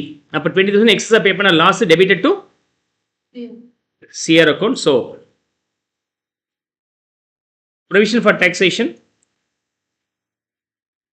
1 lakh. Excess payment over the amount already shown being your loss, capital reduction to bank 1,20,000. 1,20,000. Market value of non-current investment 2.5 lakhs. Investment to be brought to the market value. Non-current investment 2 லட்சம் ரூபாய். இன்னைக்கு புக்கில் எவ்வளோ இருக்கு? 280. இன்னைக்கு 230, 50 தான் சொல்கிறேன். 30,000 ரூபாய் லாஸ். எதில் போய் அட்ஜஸ்ட் பண்ணோம்? P&L account. அதுதான் P&L அக்கௌண்ட் தான் இங்கே வந்து CR, capital reduction account debit to நான் current investment 30,000. Inventory equal to 1 lakh at book value will be taken over by remaining creditors in full settlement of their claim. Okay. Inventory 1 lakh வந்து creditors எடுத்துக்கிறாங்க. Creditors எவ்வளோ இருக்கு? 130ல 50, balance being 80. இந்த remaining creditors அவங்களுக்கு நம்ம கிட்ட இருக்கக்கூடிய inventory 1 lakh மதிப்புள்ளதை கொடுத்துட்றோம். 1 lakh மதிப்புள்ளதை 80,000 ரூபாய் கொடுக்குறோம், 20,000 ரூபாய் நமக்கு லாஸ். So creditors, trade creditors, debit 80,000 rupees, loss 20,000 rupees to inventory 1 lakh. A bad debt provision 2% is to be created. So CR account debit to provision for doubtful dates எவ்வளோ percentage? 2%. Debtors எவ்வளோ இருக்குது? 230. அதுக்கு 2% போட்டிங்கன்னா 4,600. 4,600. ஓகே, 9 வரைக்கும் முடிச்சாச்சு. We have completed up to 9. 3 more to go.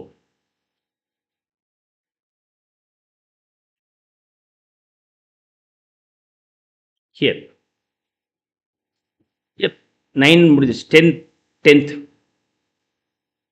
Plant and machinery to be written down by 20%. 7.5 lakhs இருக்கு, 1.5 லட்சம் ரூபாய் குறைக்கணும். So CR account debit to plant and machinery 1.5 lakhs. Company will further issue 12% debentures for such amount which is sufficient to pay off the bank overdraft and other outstanding liabilities and maintain a cash balance of rupees 85,000. Okay, so இந்த அளவுக்கு நம்ம பணத்தை ready பண்ணணும். இதில் எங்கேயாவது cash இருக்கா? இங்கே ஒரு கேஷ் இருக்கே, 20,000 ரூபாய் பணம் வந்திருக்கு.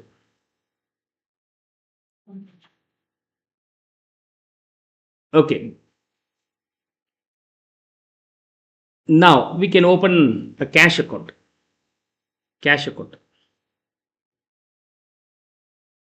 Okay, we want to maintain 85,000 balance. இது opening balance, closing balance. Closing எவ்வளோ இருக்கணுன்றான்? 85,000. இப்போ இங்கேருந்து கலெக்ஷன் வந்தது, டெட்டாஸ் கிட்டேருந்து, டிபெஞ்சர் கிட்டேருந்து கலெக்ஷன் வந்தது 20,000 rupees. ஓகே, இந்த அமௌண்ட் வச்சு என்ன பண்ண போகிறாங்க? Pay off the bank overdraft and outstanding liabilities. Bank overdraft 65,000, other current liabilities being 45,000, 1,10,000, 65,000, 45,000.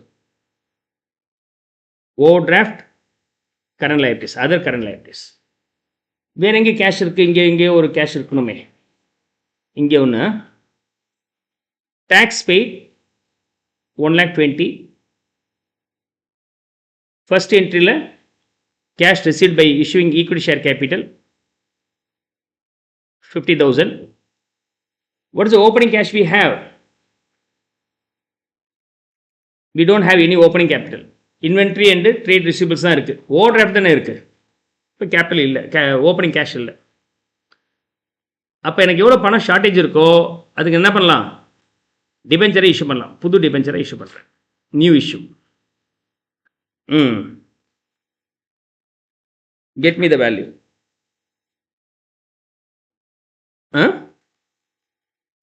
2,70,000. Yeah, 2,70,000 rupees. Debenture being 2 lakhs. So இதுக்கான entry bank account debit to 12% debentures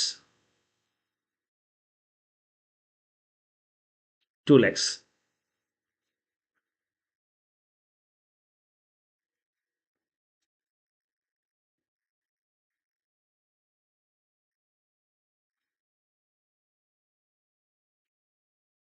The amount available by the scheme shall be utilized in writing off of goodwill and debit balance of profit or loss and balance being in inventory. சிஆரில் எவ்வளோ balance இருக்குது பாருங்க.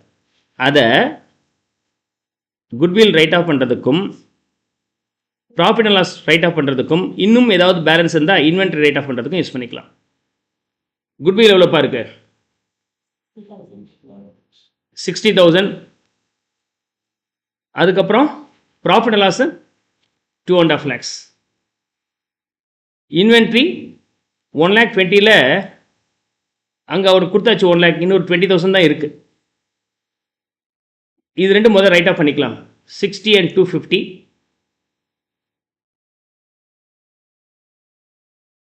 Inventory என்கிட்ட 20,000 ரூபாய் இருக்குது, இருந்தாலும் நான் எவ்வளோ யூஸ் பண்ண போகிறேன்? எவ்வளோ சிஆர் அவைலபிளோ அவ்வளோ யூஸ் பண்ணிக்கலாம். ஓகே, ஐ திங்க் சஃபிஷியண்ட்டாகவே இருக்குது. டோட்டல் போட்டு பாருங்கள்.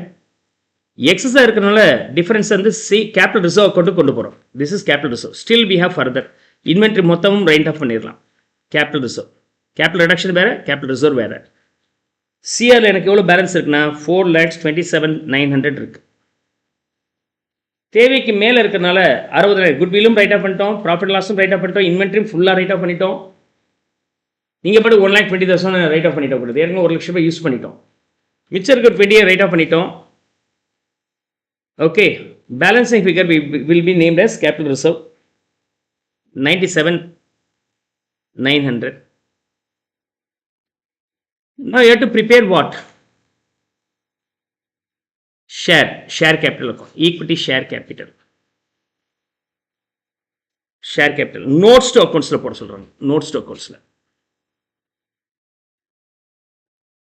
Share capital. எவ்வளவு ஷேர்ஸ் ஆரம்பத்தில் இருந்து இருக்கு? நம்ம கிட்ட ஏற்கனவே 7 லட்சம் ரூபாய் இருக்கு. ஓகே, இல்ல 75,000 ஷேர் இருக்கு. Okay,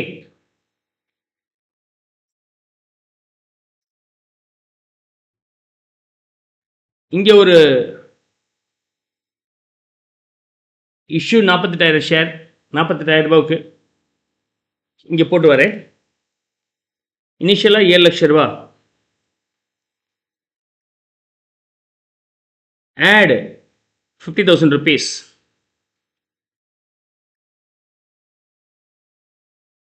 That one is totally cancelled. அப்போ இது 0. புதுசா 3.75 வந்துருச்சு.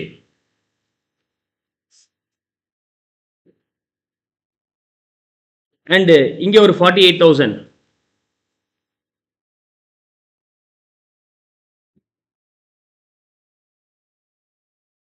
தென்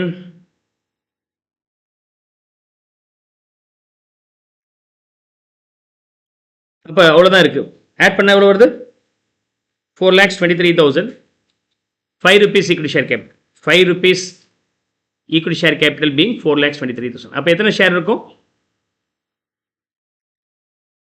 84,600 ஷேர்ஸ் இருக்கு. Similarly, preference share capital. Preference share capital வந்து 7 rupees 50 பைசேவா இருக்கு. புதுசாக இஷ்யூ பண்ணது எவ்வளோ இருக்கு?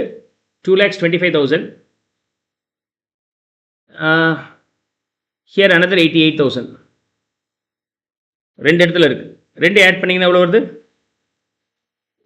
3,13,000. வேற எங்கேயாவது ப்ரிஃபரன்ஸ் ஷேர் இருக்கா? Preference shares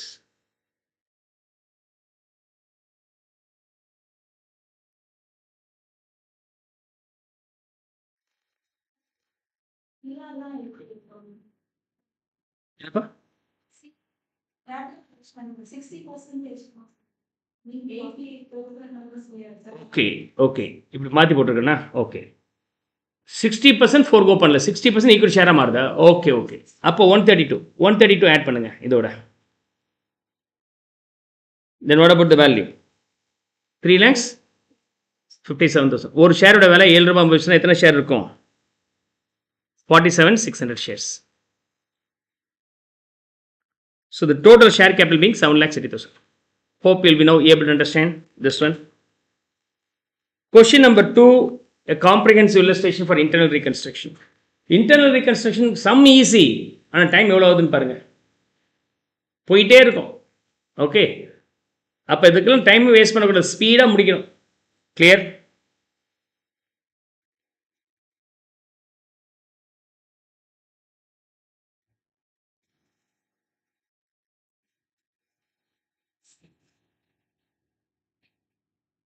So, question number 3 was asked in Jan 25, and this question is all about AS number 29.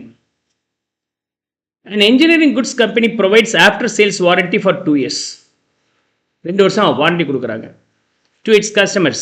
Based on the past experience, the company has been following the policy for making provisions for warranties on the invoice amount on the remaining balance of warranty period. Invoice less than 1 year அந்த 2.5%, more than 1 year அந்த 4.5%. மொத்தமே warranty period 2 years. 2 இயர்ஸ்க்கு மேலே இருந்தால் ஒன்றும் கிடையாது. Invoice date கொடுத்துருக்குறாங்க. Calculate the provisions to be made for warranty under AS number 29 as at 31st March 23 and this date. 2 நாளில் எவ்வளோ வாரண்டி இருக்குன்னு கேட்குறாங்க. வாரண்டிக்கான ப்ரொவிஷன்ஸ் எவ்வளோ கிரியேட் பண்ணலாம். அப்போ 31st மார்ச் எடுத்துக்கலாமா? 31st மார்ச்னா இந்த இடத்துல வந்துடுது இல்லையா? 31st மார்ச் 31st மார்ச் 2023க்கு முன்னாடி இதெல்லாம் இன்வாய்ஸ் டேட்ஸ், இதெல்லாம் இன்வாய்ஸ் இருக்கு. இன்னொன்று 31st மார்ச் 24. அப்போ 31st மார்ச் 2024ல் இதெல்லாம் இருக்கு. இதெல்லாம் 31st மார்ச் 24க்கு பிறகு அந்த டேட்டில் இருக்கக்கூடிய இன்வாய்ஸ், அதுக்கு முன்னாடி நடந்த சேல்ஸ். ஓகே, 1 இயர் வரைக்கும் இருந்தால் உங்களுக்கு என்ன உண்டு? Provision will be created at the rate of 4.5%. 1 இயருக்கு மேலே 2.5%, 2 வருஷத்துக்கு மேலே கிடையாது. அப்போ 31/3/23 சொன்னால் 2 வருஷத்துக்கு முன்னாடினா 1/4/2021. 1/4/2021 அப்படிங்கிறது இங்கே வந்துடுது. 1/4/2021. இதுக்கு முன்னாடி இருந்தால் கிடையாது, இந்த பீரியட் இருந்தால் உண்டு. இந்த பீரியடில் 1 இயர் வரைக்கும் 1/4/21லேருந்து 22 வரைக்கும். அப்போ எங்கே வருது? இந்த இடம் வருதா?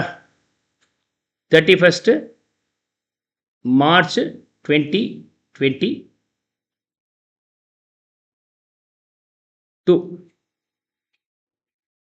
ஸோ இதுக்கு எவ்வளோ ப்ரொவிஷன்ஸ்? நோ ப்ரொவிஷன் சார், ஏன்னா 2 வருஷம் முடிஞ்சு போச்சு.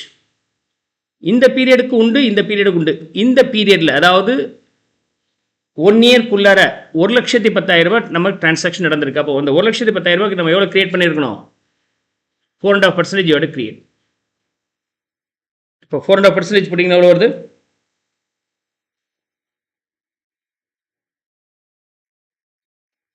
ம்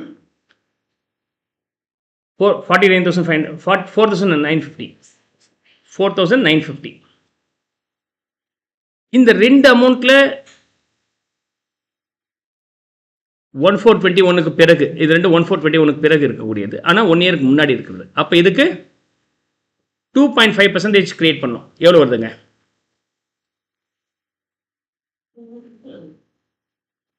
ம் 1,800. அப்போ டோட்டல் எவ்வளோ வருது? 6,000. This is the provision you create. இங்கே வரும்போது அதே மாதிரி 31/3/24னா 1 இயர் லேட்டர் 31/3/23. அப்போ இங்கே 31/3/2023. இன்னொரு வருஷம் முன்னாடினா 31/3/2022. ஓகே, இங்கே வருமா?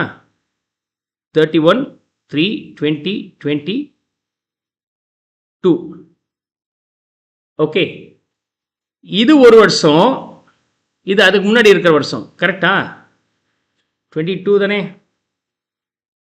31st March 22, 31st March 23, 31st March 20. அப்போ இதுக்கு பிறகு தான் நடந்திருக்கு. அப்போ இந்த ரெண்டு நம்பருக்கும் 4.5%, இந்த ரெண்டு நம்பருக்கும் 2.5%.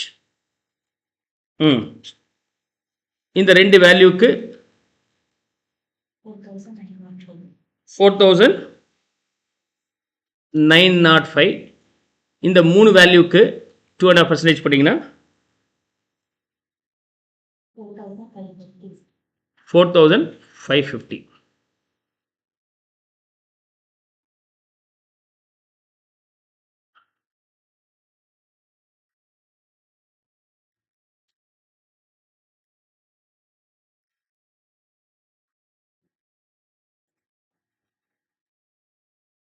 Thirty-one, 3, 24, 23, 22. 1st April 22, 1st April 23, 31st. இது ஒரு வருஷம், இது ஒரு வருஷம். ஓகே,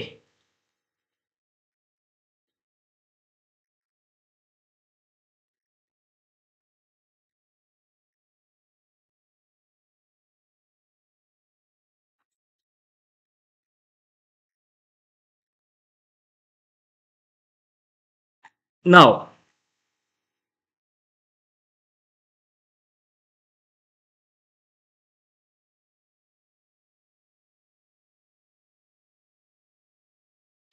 இதுக்கு 2.5%,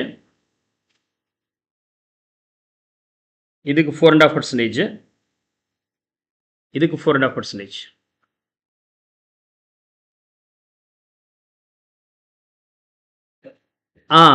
இது வந்து 1st ஏப்ரல்லேருந்து ஸ்டார்ட் பண்ணோம்ல, இங்கே தானே வருது.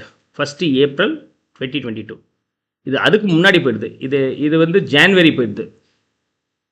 1/4/22க்கு முன்னாடி இது. அப்போ இது எலிஜிபிள் கிடையாது. அப்போ இது வந்து 22 இருக்கும், இது 21 இருக்கணும். I think there is an error புக்கில். இது 21 மாற்றிங்க. அப்போ எதுக்கு மட்டும்தான் உண்டு நமக்கு? இது 21 மாற்றிங்க, அப்போ தான் கரெக்டாக இருக்கும் புக் ஆன்சர். அப்போ இங்கே தான் ஏன்னா அதுக்கு முன்னாடி போகுது இல்லை, ஜூலைக்கு பிறகு ஜனவரி வரக்கூடாதுல்ல.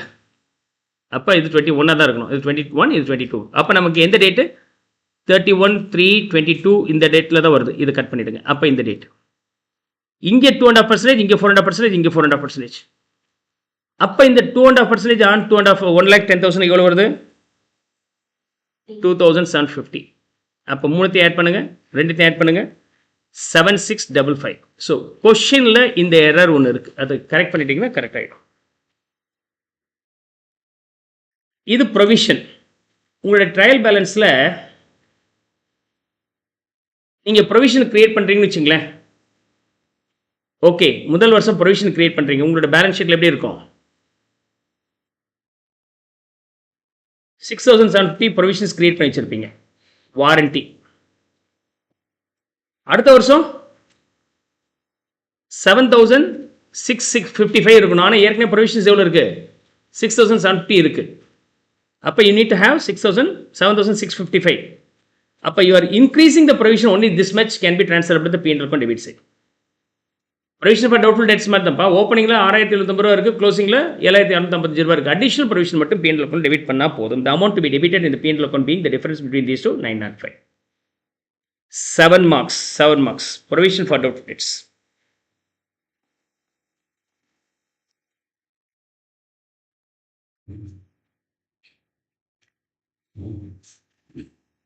Question number 3B, Jan கேட்ட question, Jan 25. You are required to prepare for the year cash flow from operating activities and financing activities. ரெண்டுமே போடணும். 7 marks, ரொம்ப easy. Cash from operation, cash from financing. Changes in net profit over the previous year, அதாவது current year profit நம்ம கண்டுபிடிக்க போகிறோம். முதல் இதிலிருந்து start பண்ணிக்கலாம். இது ரெண்டுக்குள்ள டிஃபரன்ஸ் எவ்வளோ இருக்குது? 50,000 rupees நமக்கு ப்ராஃபிட் அதிகமாக இருக்குது previous year current year. So 50,000 rupees increase ஆயிருக்கு. Net profit for the period. Share capital 4லேருந்து 5 ஆயிருக்கு. Issue of equity share capital source 1 lakh. Debenture 1 lakh increase ஆயிருக்கு. Issue of debenture 1 lakh. Bank loan 50,000 increase ஆயிருக்கு. Long term இருந்தால் ஃபினான்சிங்கில் வரணும். Bank loan okay 50,000. Bank loan borrowed 50,000. Trade payable என்ன இருக்கு? குறைஞ்சிருக்கப்ப கடன் அடைச்சிருக்கிறீங்க. Decrease in trade payables, outflow of cash 15,000 outflow of cash. Dividend payables 50 becomes 0. அப்போ டிவிடெண்ட் பேமெண்ட் பண்ணி இருக்கிறீங்க. Financing activity dividend paid. போன வருஷத்துடைய டிவிடெண்ட் இந்த வருஷம் கொடுத்துருக்குறாங்க. டிவிடெண்ட் அக்கௌண்ட் போடுங்க. Opening balance 0, closing balance opening balance 50, closing balance 0. இந்த அமௌண்ட் என்ன பண்ணியிருப்பாங்க? பேமெண்ட் பண்ணியிருப்பாங்க. இந்த அமௌண்ட் P&L அக்கௌண்ட்ல டெபிட் பண்ணியிருப்பாங்க. இதான் இல்லையே. Interest payable on bank loan current இயர்க்குரியது 20, 25 ஆயிருக்கு. இன்ட்ரெஸ்ட் பேயபிள் இப்போ போன வருஷத்தோட இது பேமெண்ட் பண்ணியிருப்பாங்க. Financing activity interest on loan. இந்த வருஷத்தில் P&L அக்கௌண்ட் டெபிட் பண்ணியிருப்பீங்க, ஆட் பண்ணிவிடுங்க. Interest on loan non finance means non operating item. இது this should be addable. Goodwill 150 120 மாதிரி இருக்குது, ரைட் ஆஃப் பண்ணியிருக்கிறாங்க, P&L அக்கௌண்ட் டெபிட் பண்ணிவிட்டு. Goodwill written off 30,000 rupees. Trade receivable decrease ஆயிருக்கு, டிக்ரீஸ் ஆச்சுன்னா பணம் ரியலைஸ் ஆயிருக்கு, ஆட் பண்ணிக்கணும் 30,000 ஆடபிள் ஐட்டம். இன்வென்ட்ரி அதிகமாக இருக்குது, இன்க்ரீஸ் இன் இன்வென்ட்ரி, அப்போ அவுட்ஃப்ளோ ஆகுது 25,000. அண்டு இதோடைய டோட்டல் 1,05,000 rupees. அதோட 40,000 ரூபாய் ஆட் பண்ணிட்டீங்கன்னா ஓகே, இன்வென்ட்ரி இன்க்ரீஸ் ஆச்சுன்னா அவுட்ஃப்ளோ, ரெண்டு அவுட்ஃப்ளோ 40,000 ரூபாய் மைனஸ் 30,000 ஆட் பண்ணிக்கணும். அப்போ 95,000 cash from operation. Cash from ஃபினான்சிங்கில் இன்ட்ரெஸ்ட் ஆன் லோன் பேமெண்ட் பண்ணியிருப்பீங்க, டிவிடெண்ட் பெய்டு பேமெண்ட் பண்ணியிருப்பீங்க, outflow. Okay, 1,80,000 being cash from financing. Clear?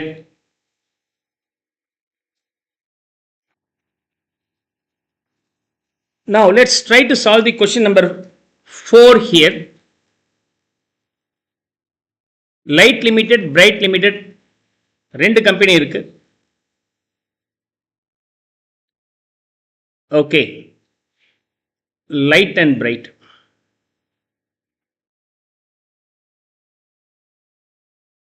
Company Rainbow Limited is formed to acquire assets and liabilities of both the companies.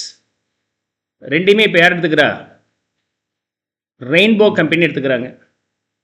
Assets were acquired at book values except land and building of Light Limited which is revalued at 62 lakhs. Land and building வந்து 62 லட்சத்துக்கு value பண்ணிக்கிறார்.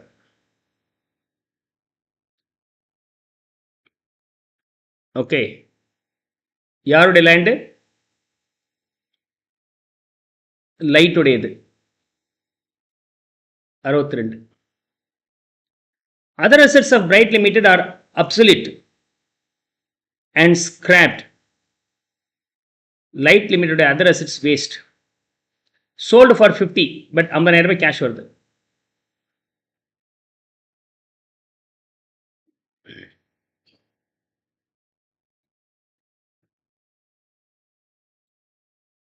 இவன் தான் right உடையது. Okay, so 50,000 ரூபாய் cash வருது இதுக்கு.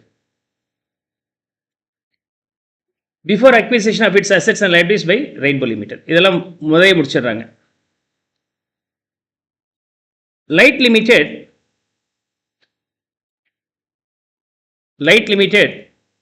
and Bright Limited will be issued 80,000, 64,000 equity shares of rupees 100 each. அப்போ இதுக்கு 88 lakhs, இதுக்கு 6.4 lakhs. அதான் பர்ச்சேஸ் கன்சிடரேஷன். 80,000 ஷேர், ஒரு ஷேர் 100 ரூபாய், 8 லட்சம், 64,000 ரூபாய் into 100, 6,40,000. You are required to prepare realization account, equity share holders account in the books of Light Limited and Bright Limited. முதல்ல அந்த கம்பெனியை க்ளோஸ் பண்ணுறதுக்கான ரியலைசேஷன் அக்கௌண்ட் போட சொல்லியிருக்கிறாங்க. Capital account also and opening balance sheet கேட்குறாங்க. C, இந்த டாப்பிக்கை பொறுத்த வரைக்கும் நீங்கள் நல்ல எக்ஸ்பர்டீஸ் இருந்துச்சுன்னா ஜஸ்ட் லைக் தட் நீங்கள் சால்வ் பண்ணிடலாம். ஓகே, இங்கே பாருங்கள், ரொம்ப சிம்பிளாக எப்படி சால்வ் பண்ணுறது? ரொம்ப சிம்பிளாக டைரெக்டாக பேலன்ஸ் ஷீட் சால்வ் பண்ணுறது முதல்ல தெரிஞ்சுங்க. அதுக்கப்புறம் நான் ரியலைசேஷன் அக்கௌண்ட் ஓப்பன் பண்ணி காமிக்கிறேன். Realisation account capital account.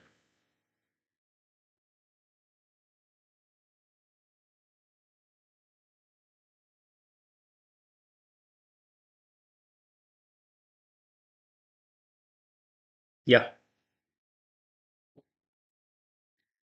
இது ரெண்டு கம்பெனியும் இணையுது இல்லையா? இந்த கம்பெனி கொஞ்சம் இந்த சம ஈஸியாக போடலாம். ஏன் சொல்கிறேன் பாருங்க. ரியலைசேஷன் எப்போ பேலன்ஸ் ஷீட்டை டேட்டா போட சொல்கிறானோ, பர்ச்சேஸ் கன்சிடரேஷன் டேட்டா கொடுத்துட்டானோ வேலை ரொம்ப சௌரியம். லைட் அண்ட் பிரைட் நீங்கள் பர்ச்சேஸ் கன்சிடரேஷன் கால்குலேட் பண்ணுறதுக்கே வேலை இல்லை. Okay, land and building valued at 62 lakhs. Plant and machinery, this one is realized to 50,000 rupees. Record the balance sheet items first. நீங்கள் அதை கவலையப்பட வேண்டாம், balance sheet போட்டு காமிக்கிறேன் பாருங்கள். ரெண்டும் சேர்த்தா எவ்வளோ இருக்கும்? நியூலி இஷ்யூட் ஷேர்ஸ் 14,40,000 ரூபாய். 14,40,000 ரூபாய். 100 ரூபாய் ஷேரா? அப்போ 144 லட்சம் ரூபாய். The value being 144 lakhs.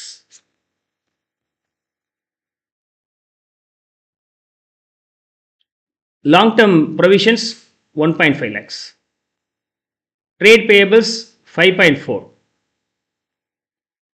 Property plant equipment 4 லட்சம் ரூபாய் எக்ஸ்ட்ரா ஆகுது. இதில் ஒரு 50,000 ரூபாய் குறையுது. 3 லட்சம் ரூபாய் இன்க்ரீஸ் ஆகும்.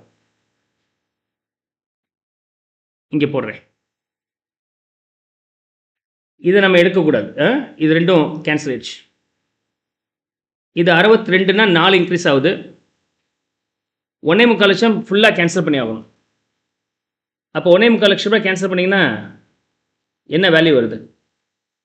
62 + 44 106, 7.5 + 4.5 12, இது 320. What's the ultimate value? 121.2. 121.2. ரிசர்வ்ஸில் statutory reserve மட்டும் இருக்கணும். இன்னர் காலத்தில் 2 அவுட்டர் காலத்தில் 0.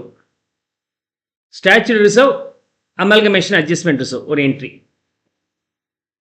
இன்வென்ட்ரி ஒன்றும் சேஞ்ச் இல்லை, அப்படியே ஆட் பண்ணி போடுங்க. 12.85. Trade receivables 10.1. Cash and cash equivalents 6. Tally பண்ணுங்க. If there is any difference, that is called capital or goodwill. சொல்லுங்க. 150.15. Like to say total 150.9. அப்போ டிஃபரன்ஸு 150 151.9. டிஃபரன்ஸ் எவ்வளோ வருது?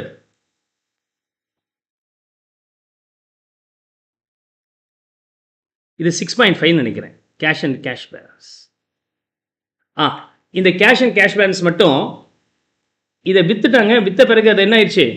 கேஷ் ரியலைஸ் ஆயிடுச்சு. This becomes cash. அப்போ இதோட வேல்யூ 3.7. 3.5 எடுத்துங்க. 121.7. 121.7 அல்லது கேஷ்னு சேர்த்துக்கிறேன். கேஷ் ஈக்குவலன்ஸ் வந்து 6.5. இது போச்சு. அதுக்கு பதில் என்ன ஆயிடுச்சு? இங்கே வந்து கேஷ் வந்துருச்சு. இங்கே கேஷ் வந்துருச்சு. அவன் வித்து கேஷ் ஆகின பிறகு மொத்தம் அந்த அசெட்ஸ் எடுத்து போகிறான், அந்த கேஷும் சேர்த்து.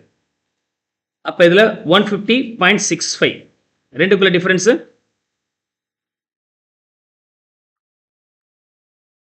1.25.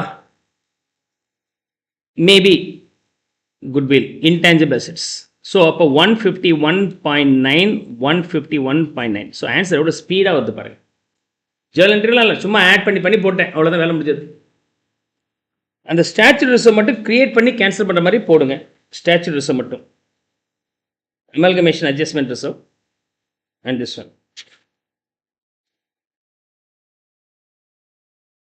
புக்கில் என்ன பண்ணியிருக்கிறான்னா, இது 1.25 கேபிட்டல் ரிசர்வ் 1 ரூபி, ரெண்டு சேர்த்து ரிசர்வ்ஸ் அண்ட் சர்ப்ளஸில் 1 ரூபி போட்டிருக்கிறாங்க. என்னன்னு சொல்கிறேன். Okay, clear? நான் ரெண்டையும் மெர்ஜ் பண்ணிட்டேன், கேபிட்டல்ஸையும் குட்வில்லையும். புக்கில் அந்த மாதிரியும் போடலாம். இன்னொரு மெத்தடில் எப்படி போடலான்னா, லைட் லிமிட்டட் மட்டும் கேபிட்டல் ரிசர்வ் குட்வில் எவ்வளோ, பிரைட் லிமிட்டட் மட்டும் எவ்வளோன்னு தனித்தனியாக பார்ப்போம். ஓகே, இது நான் கன்சாலிடேட் பண்ணி வந்திருக்கும் நமக்கு. Now we'll solve the realization account. Record all the assets and liabilities here. Okay. என்னென்ன இருக்கு? Land and building 58 lakhs, 44 lakhs. Plant and machinery 7.5, 4.5. Other assets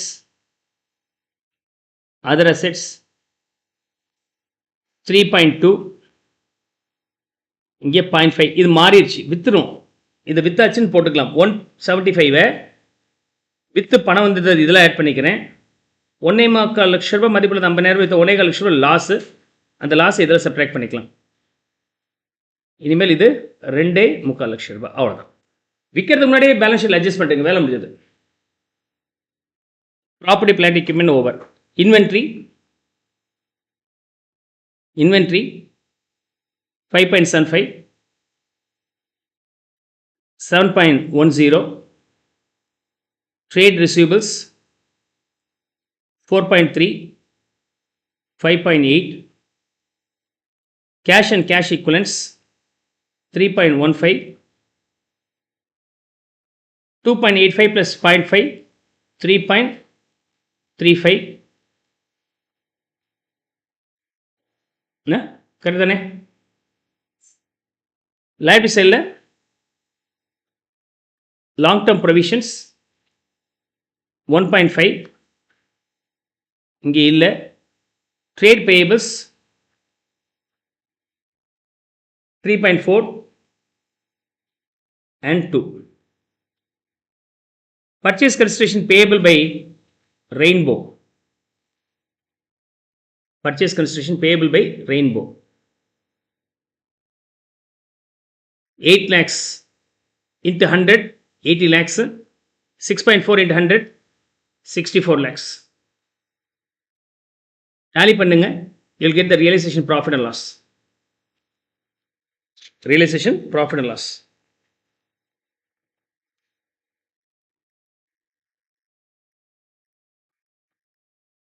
$84.9,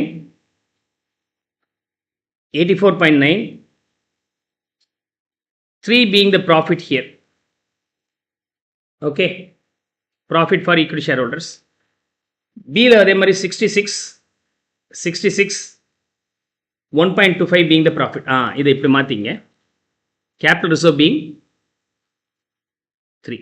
அப்போ இது 1 வருது. கேபிட்டல் ரிசர்வ் எவ்வளோ? 1 தானே போட்டிருக்கிறாங்க. 1 செகண்ட், 1 தான். ஓகே, அது மிஸ்ஸிங் டேட்டா மாதிரி கண்டுபிடிக்கணும். Okay,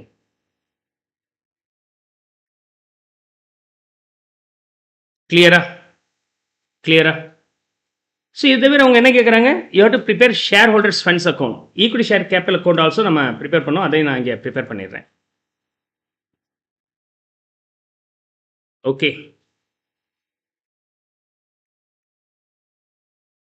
so equity share holders account, equity shareholders account. Start with the opening balances, this much.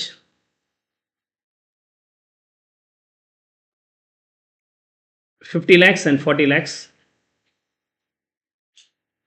Reserves and surplus 27 lakhs, 24 lakhs. What will be settled to them? Equity share capitals of Rainbow, இவருக்கு 80 lakhs, இவருக்கு 64 lakhs கொடுக்குறாங்க. இதிலிருந்து வந்த gain realisation profit 3 lakhs 1.25. I think it gets closed, right? Tallyage. The 64 ஒரு 1.25 realization loss இங்க 64. Okay,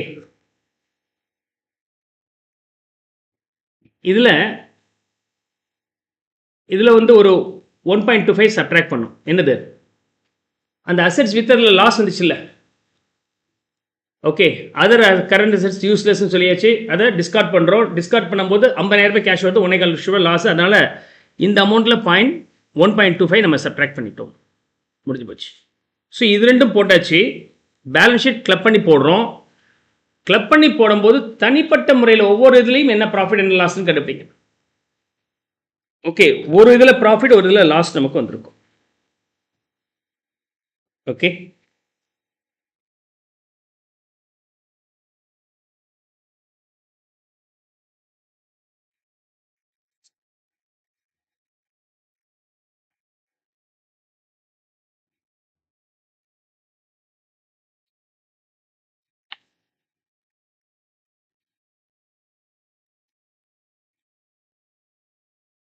அதை மட்டும் இங்கே தனியாக சொல்லிடுறேன். இங்கே இருக்கு,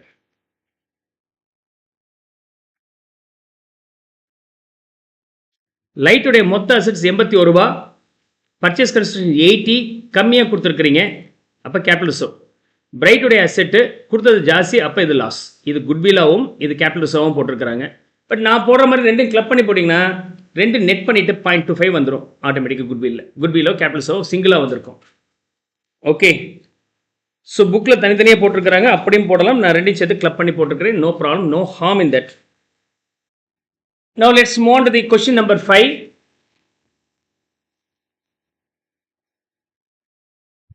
The summarized balance sheet of Super Limited and Clear Limited as on this date.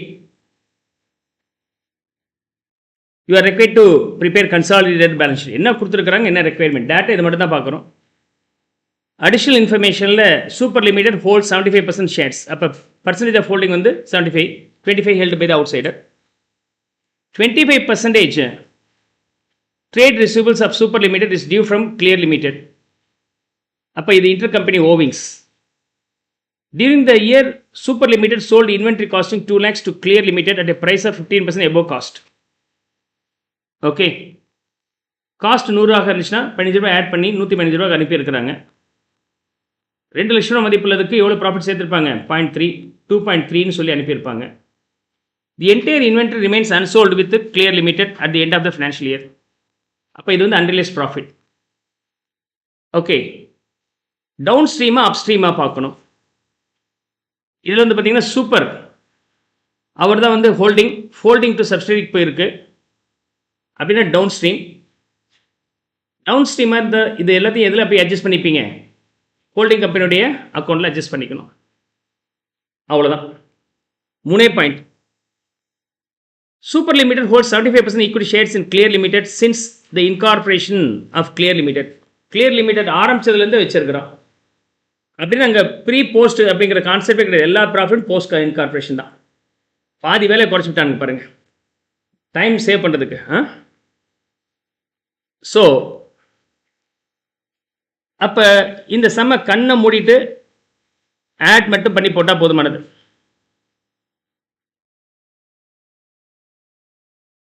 Okay,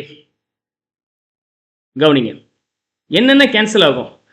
இவனுடைய நான் கரண்ட் இன்வெஸ்ட்மெண்ட் தான் எதில் இன்வெஸ்ட் பண்ணியிருப்பாங்க, ஷேர் கேபிட்டலில் போய் பார்ப்போம். நான் கரண்ட் லாங் டர்ம் இன்வெஸ்ட்மெண்ட்ஸில் 41,50,000 rupees is the investment in Clear limited.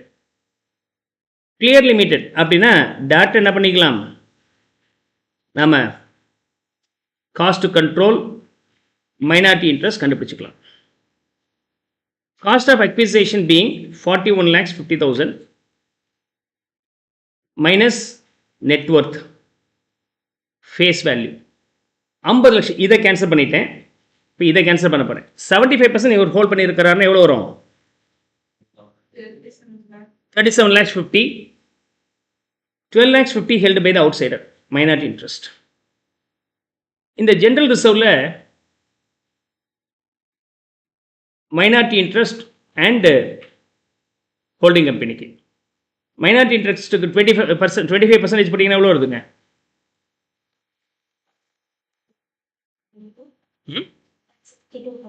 1,60,500. Balance 4,87,500. அதே மாதிரி 5,75,000 பிரிங்க, 1,750,000. Balance 4,31,250. These will be taken here.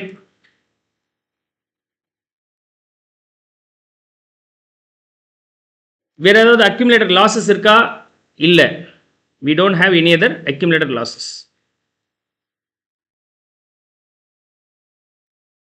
So adjustment number 1 percentage of holding தான். 2 வரும்போது trade receivables of Super Limited. அப்போ ட்ரேட் ரிசீவபிள்ஸில் 25% trade receivables of Super Limited. Super லிமிடெட்டில் இருக்கக்கூடிய trade receivables 25% வந்து clear கிட்ட இருந்து வந்திருக்கு. அதை கேன்சல் பண்ணோம். எவ்வளோங்க,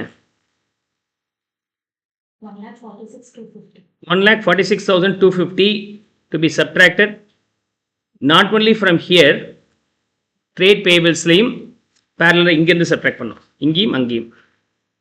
1,46,250.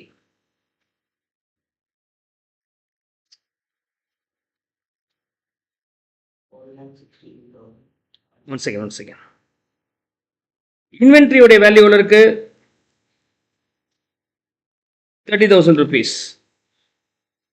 Unrealized profit. இது டவுன் ஸ்ட்ரீம் அப்படிங்கிறனால யார்தில் மட்டும் தான் அட்ஜஸ்ட் பண்ணுறோம், ஹோல்டிங் கம்பெனியில் மட்டும் அட்ஜஸ்ட் பண்ணுறோம். எதில் போய் அட்ஜஸ்ட் பண்ணிக்கலாம்? ப்ராஃபிட் அண்ட் லாஸில் போய் அட்ஜஸ்ட் பண்ணிக்கலாம். -30 ப்ராஃபிட் அண்ட் லாஸில் -30.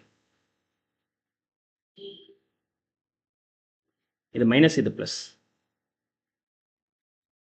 எல்லாம் முடிஞ்சு போச்சு. இப்போ ஃபார்மேட் இருக்கு, அப்படியே காப்பி பண்ணி போடுங்க.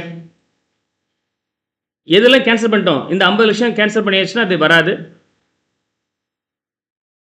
இப்போ இது வந்து அப்படியே 95 lakhs இருக்கு, இங்கே 95 lakhs, 95 lakhs. Okay, 95 lakhs. Resource and சர்ப்ளஸில் 1550ல் 4,87,500 ஆட் பண்ணிங்கன்னா எவ்வளோ வருதுங்க? 20 lakhs 37,500. Profit and loss 10,25,000 plus this one minus this one.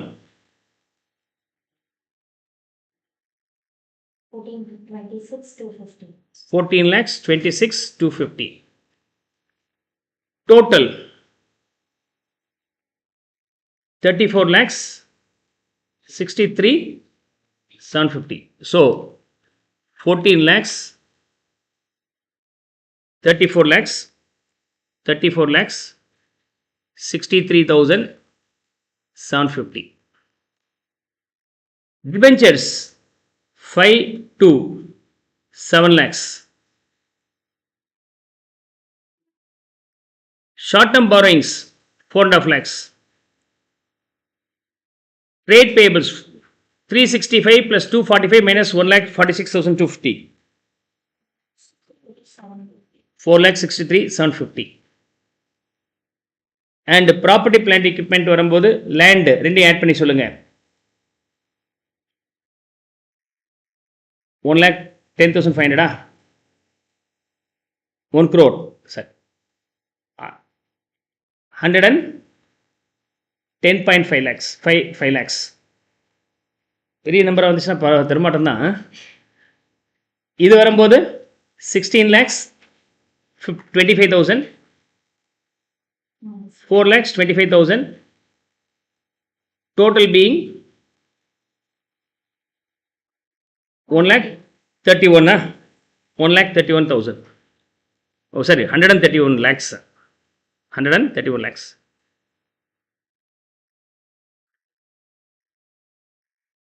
நான்-கரண்ட் investment cancel ஆகிடும். இன்வென்ட்ரிஸ் ரெண்டு சேர்த்து போடுங்க. இதுலேருந்து -30 போடணும், -30 அங்கேயும் போடணும், இங்கேயும் 10 போடணும். 12,10,000. ட்ரேட் ரிசீவபிள்ஸ் ரெண்டு ஆட் பண்ணிட்டு இந்த நம்பர் மட்டும் சப்ட்ராக்ட் பண்ணுங்க. 9,28,750. Cash and cash equivalence 4,95,000. Now இது ரெண்டையும் க்ளோஸ் பண்ணுங்க. 41 லட்சம் கொடுத்துருக்கிறோம், ஒர்த்து கம்மியாக இருக்கு. You paid more by 4 lakhs, named as goodwill. Excess payment is called as goodwill. Intangible assets, goodwill 4 lakhs. And here minority interest total 15,56,250 should be between these two. Minority interest 15,56,250. They are not debenture holders, they are not shareholders. அதுக்குனால ரெண்டுக்கு நடுவில்.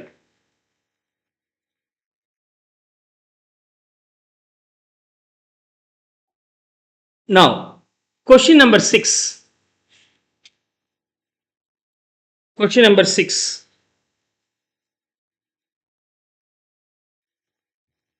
Question number 6ல first question.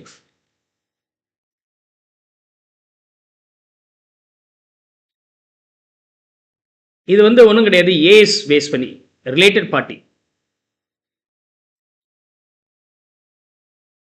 Give reasons for your answers as per AS number 18, 4 marks.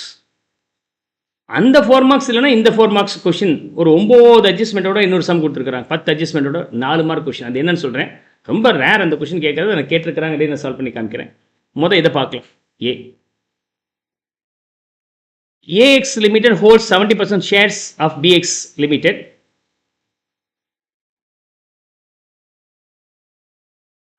Okay. BX Limited holds 30% shares in CX Limited. DX Limited holds 40% shares in CX Limited.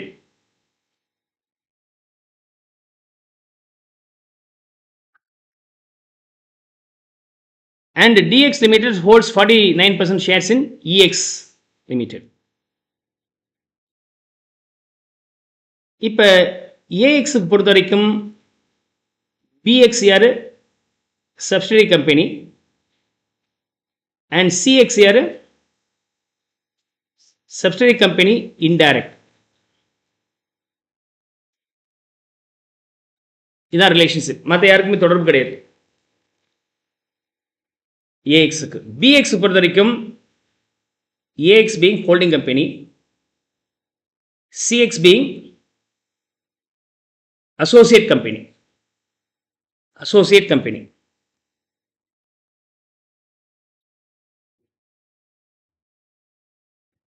Okay. CX பொறுத்த வரைக்கும் BX associate company. ஏன்னா 20 to 50 இருந்துச்சுன்னா associate, 50க்கு மேலே இருந்துச்சுன்னா holding company. AX வந்து BXல 70 இருக்கிறனால AX holding company, BX வந்து subsidiary company. என்னுடைய சப்சிடரி ஓகே, இது வந்து சப்சிடரி கம்பெனி கிடையாது. Okay, sorry.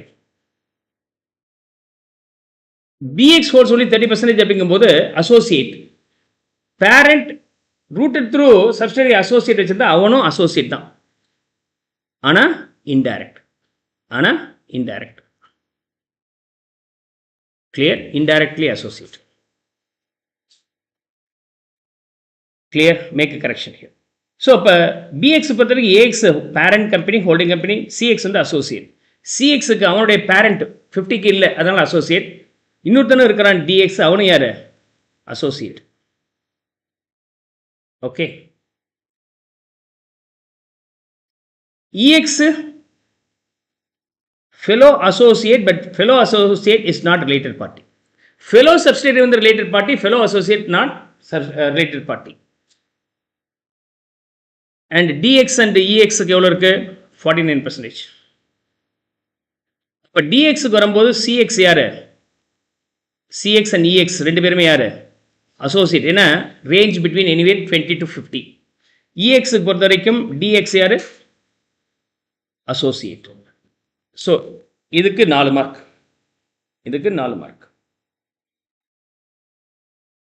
கிளியர்?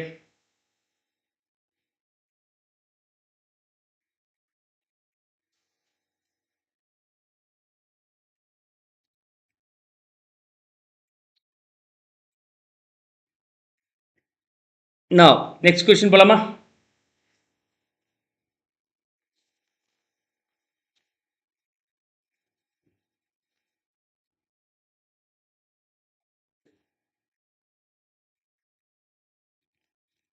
BX அதே மாதிரி AXும் கூட அசோசியேட். பேரண்ட் இல்லையா? Parent of holding company. இது சிக்னிஃபிகன்ட் இன்ஃப்ளூயன்ஸ் இருக்குது. அசோசியேட் பதிலாக சிக்னிஃபிகன்ட் இன்ஃப்ளூயன்ஸ் வச்சுக்கலாம். இதெல்லாம் சிக்னிஃபிகன்ட் இன்ஃப்ளூயன்ஸ். இது control. You have to understand the difference between control and significant influence.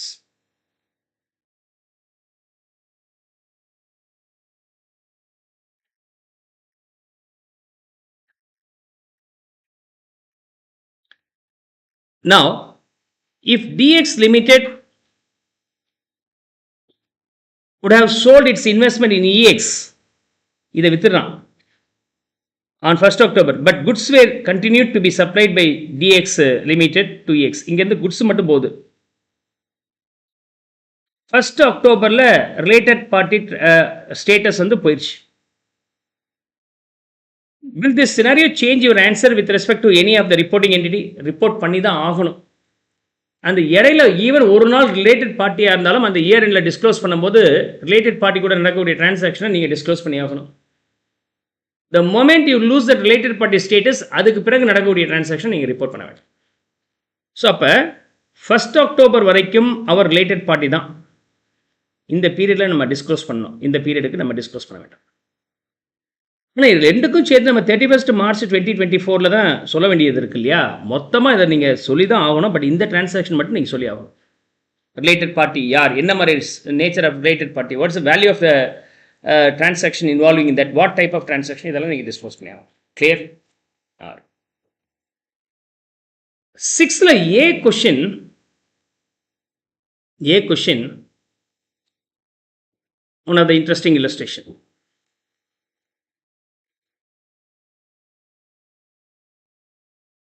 either ஆர்ல ரெண்டாவது.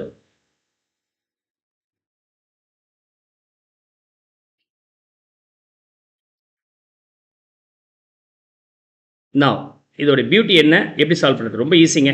Normal trading and P&L account தான். Normal trading and P&L account தான்.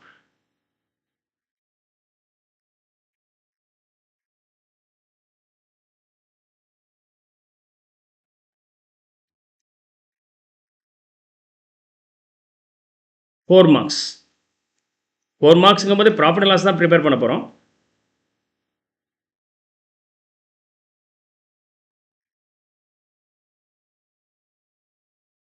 Okay.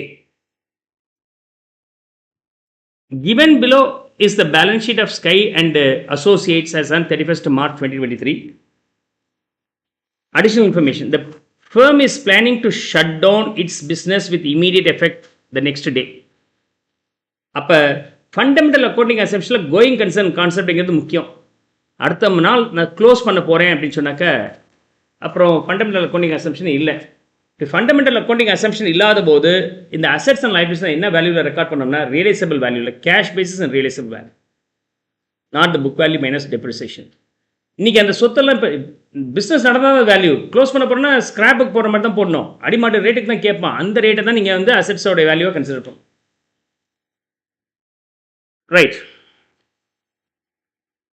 Now, trading and P&L account. Trading and P&L account. I prepare here. Trading and P&L account.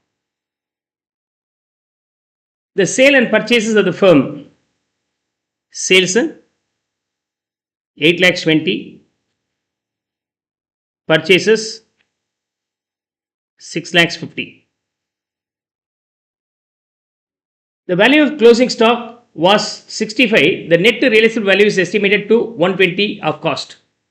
20% extra. 13,000 extra. அப்படின்னா 78,000. Closing stock value எவ்வளோ? 78,000. Sir cost or NRV whichever is lower தானே sir? அது going கன்சர்னாக இருக்கும்போது கம்பெனியை close பண்ண போகிறோம்னா இருக்கிற சொத்தெல்லாம் இன்னைக்கு க்ளோஸ் பண்ண போகிறோம். இருக்கிற சொத்தெல்லாம் இன்றைக்கி விற்றா என்ன வேல்யூ வருதோ அந்த வேல்யூ தான் எடுத்துக்கணும். liquidated based value, liquidation based values அப்படின்னு சொல்லுவாங்க. Other expenses for the period 25,000.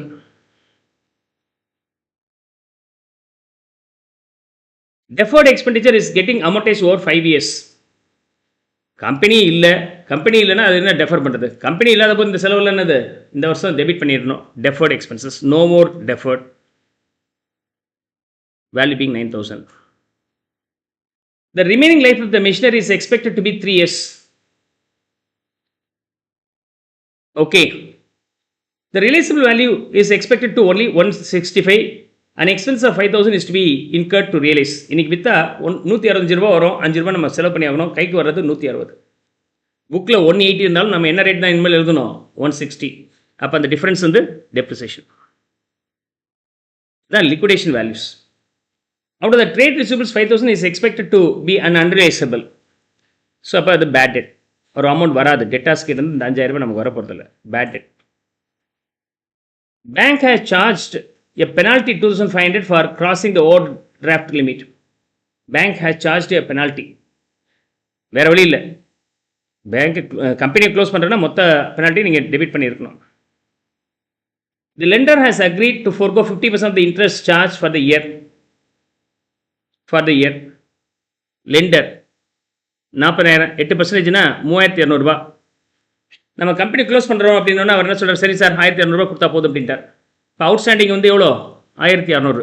So interest payable is only 1600. Balance தர வேண்டாம். என்ன உண்மையிலுமே தரப்போகிறோம், என்ன உண்மையிலுமே வரப்போகுது, அதுதான் கணக்கில் எடுத்துக்கிறீங்க. Firm is expecting a discount of 4,000 from creditors at the time of final settlement. So இங்கேருந்து creditors நம்ம பேட் டெட் மாதிரி இங்கே வந்து நமக்கு டிஸ்கவுண்ட்டும் கிடைக்குது. அதையும் நம்ம ரியலைஸ் பண்ணிக்கலாம். The value being 4000. அவ்வளோதான்ப்பா. ஓப்பனிங் ஸ்டாக் எவ்வளோ இருக்குது?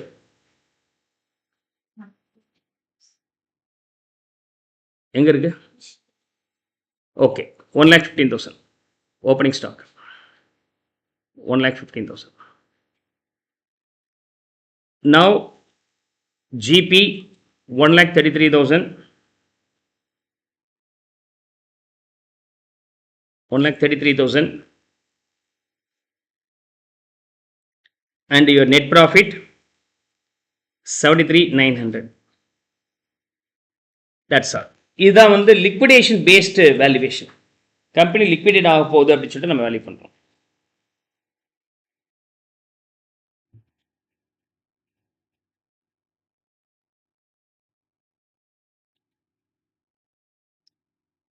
Following information is available in respect of Z Limited as on 31st March. You are required to pass the necessary journal entries. என்ன பண்ணியிருக்கிறாங்க?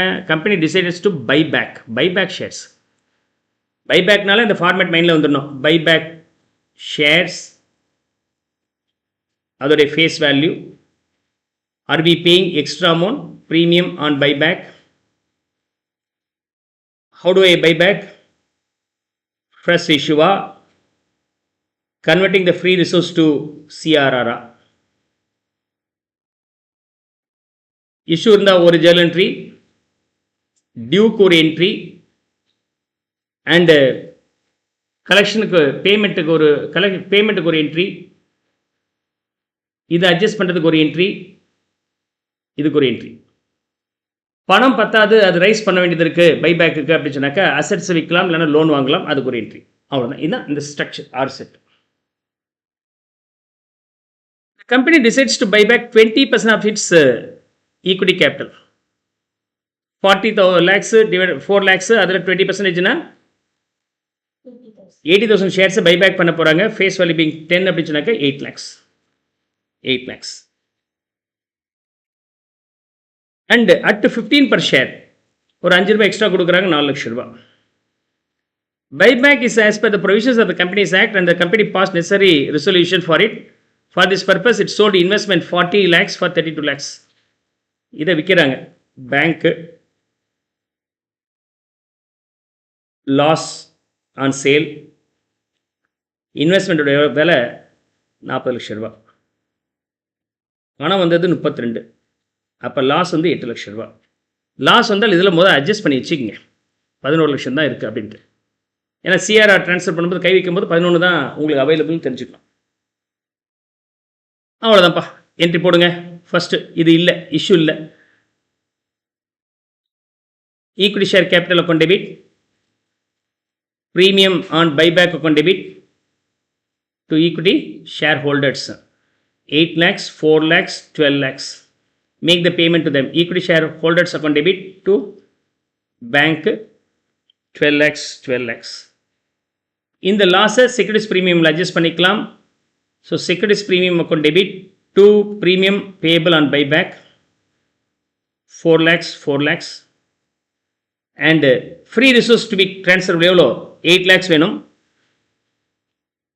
இதுக்கு செக்யூரிட்டிஸ் ப்ரீமியம் இருக்குது, யூஸ் பண்ணிட்டேன். Revenue reserve இருக்குது, profit loss இருக்குது, capital reserve use பண்ண முடியாது. அப்போ நம்ம ரெவன்யூ ரிசர்வோ பிஎன்எல் அக்கௌண்ட்டோ யூஸ் பண்ணலாம். பிஎன்எல் அக்கௌண்ட்லையும் பணம் சஃபிஷியண்டாக இருக்குது. So PNL account debit to CRR to the extent of face value to create. எவ்வளோ வேல்யூ? 8 lakhs, 8 lakhs. Okay, 4 marks. Just like that you can finish off.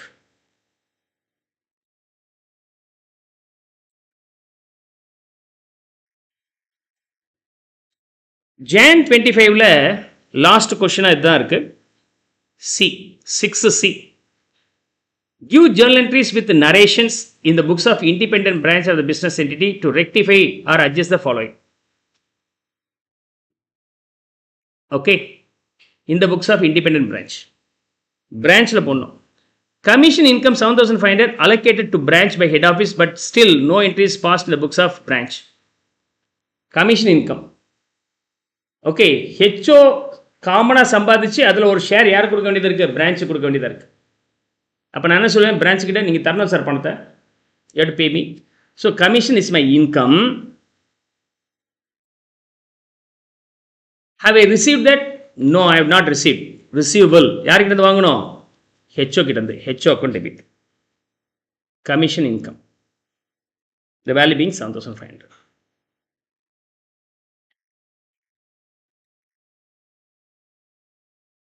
Head office paid 12,000 directly to one of branch supplier. The intimation is received by branch on reconciliation of bank statement of branch with its books. Head office paid. Head office pay பண்றார். Okay, அப்போ branch office இந்த பணத்தை வாங்கின மாதிரி அர்த்தம். Branch office இந்த பணத்தை வாங்கின மாதிரி அர்த்தம். இங்கே பாருங்க, ஹெச்ஓ பிரான்ச் ஆஃபீஸ் இவருடைய கிரெடிட்டார். இங்கேருந்து வாங்குறார் பொருளை, அதுக்கு 12,000 ரூபாய் கொடுக்கணும். ஓகே, அதுக்கப்புறம் பிரான்ச் ஆஃபீஸ் கிட்ட சொன்னோன்னே சரிப்பா அப்படின்னு 12,000 ரூபாய் அனுப்பணும். அதை கிரெடிட்டார்ஸுக்கு கொடுக்கணும். பணம் வரும்போது ஒரு என்ட்ரி, கொடுக்கும்போது ஒரு என்ட்ரி. பணம் வாங்கும்போது என்ன என்ட்ரி வரும்? Bank to HO. தன்னுடைய கிரெடிட்டார் கொடுக்கும்போது என்ன என்ட்ரி? Creditors to bank. ஆனால் ஹெச்ஓ டேரெக்டாக இவர் கொடுத்துட்டார். எனக்கு தெரியாது. தெரிஞ்சிருச்சா? அப்போ என்ன பண்ணலாம்? கம்பைன் பண்ணி சிங்கிள் என்ட்ரியை போட்டுடலாமா இல்லையா? Creditors account debit to HO. Creditors account debit to HO. கிரெடிட்டார்ஸுக்கு பேமெண்ட் ஆயிடுச்சு, கொடுத்தது ஹெச்ஓ. நான் ஹெச்ஓக்கு பதில் சொல்லி ஆகும். The value being 12,000 rupees. Third, remittance of 85,000 is sent by branch to head office, has not been received by the head office. Cash in transit. Cash in transit asset debit பண்ணுங்க. Okay, cash in transit ஹெச்ஓக்கு தர வேண்டியது இருக்கு to HO. ஒன்று branch ஆஃபீஸில் பண்ணலாம், இல்லைனா HO புக்கில் பண்ணலாம். யாராவது ஒரு புக்கில் பண்ணிக்கலாம். இல்லையா நோ என்ட்ரின்னு போடுங்க. ஏன்னா எப்படி இருந்தாலும் ஹெச்ஓ தானே ரிசீவ் பண்ண போகிறாரு, அவர் ரிசீவ் பண்ணுறான்னு போட்டுக்கலாம். He incorporates. சொல்யூஷனில் no entry in branch books தான் போட்டிருக்கிறாங்க. நீங்கள் ஆன்சர் கொடுக்கும்போது either here there. First priority வந்து கேஷ் இன் டிரான்சிட் ஹெச்ஓ புக்லேயும் ஸ்டாக் இன் டிரான்சிட் பிரான்ச் அக்கௌண்ட்லேயும் அட்ஜஸ்ட் பண்ணுறது முறை. என்ன காரணம்? ஸ்டாக் இவனுக்கு வந்து சேரப்போகுது, கேஷ் அவனுக்கு போய் சேரப்போகுது. இல்லை சார் ரெண்டுமே ஹெச்ஓவில் பண்ணிக்கிட்டுமா? பண்ணிக்கலாம், அது கூட அக்செப்டட். அந்த ரெண்டுலேயுமே பண்ணிடக்கூடாது, ரெண்டுலேயுமே பண்ணிடக்கூடாது. Branch paid 9,800 as salary to head office employees, but the amount have paid been wrongly debited to salary account. HO உடைய எம்ப்ளாய்க்கு கொடுத்துருக்குறேன், அது எப்படி ஏ சேலரியில் போட முடியும்? அது ஹெச்ஓ கொடுத்ததான அர்த்தம். HO is my debtor. நான் எதை போய் டெபிட் பண்ணிட்டேன்? சேலரியை போய் டெபிட் பண்ணியிருக்கேன். ராங்காக அதை ரிவர்ஸ் பண்ணுறதுக்கு சேலரி ரிவர்ஸ் பண்ணுறேன். To salary. The value being 9,800. Fifth, branch purchased furniture 18,000 through check, but the furniture account was retained in head office books. No entry has yet been passed. Furniture வாங்கி அனுப்புனது யாரு? branch purchased. HO, branch office, furniture கடைக்காரர். அங்கேருந்து furniture வந்திருக்கு. Okay, branch purchased furniture for 18,000 through check, but the furniture account was retained in the HO. அக்கௌண்ட்ல யார்கிட்ட இருக்கு? இவர்கிட்ட இருக்கு.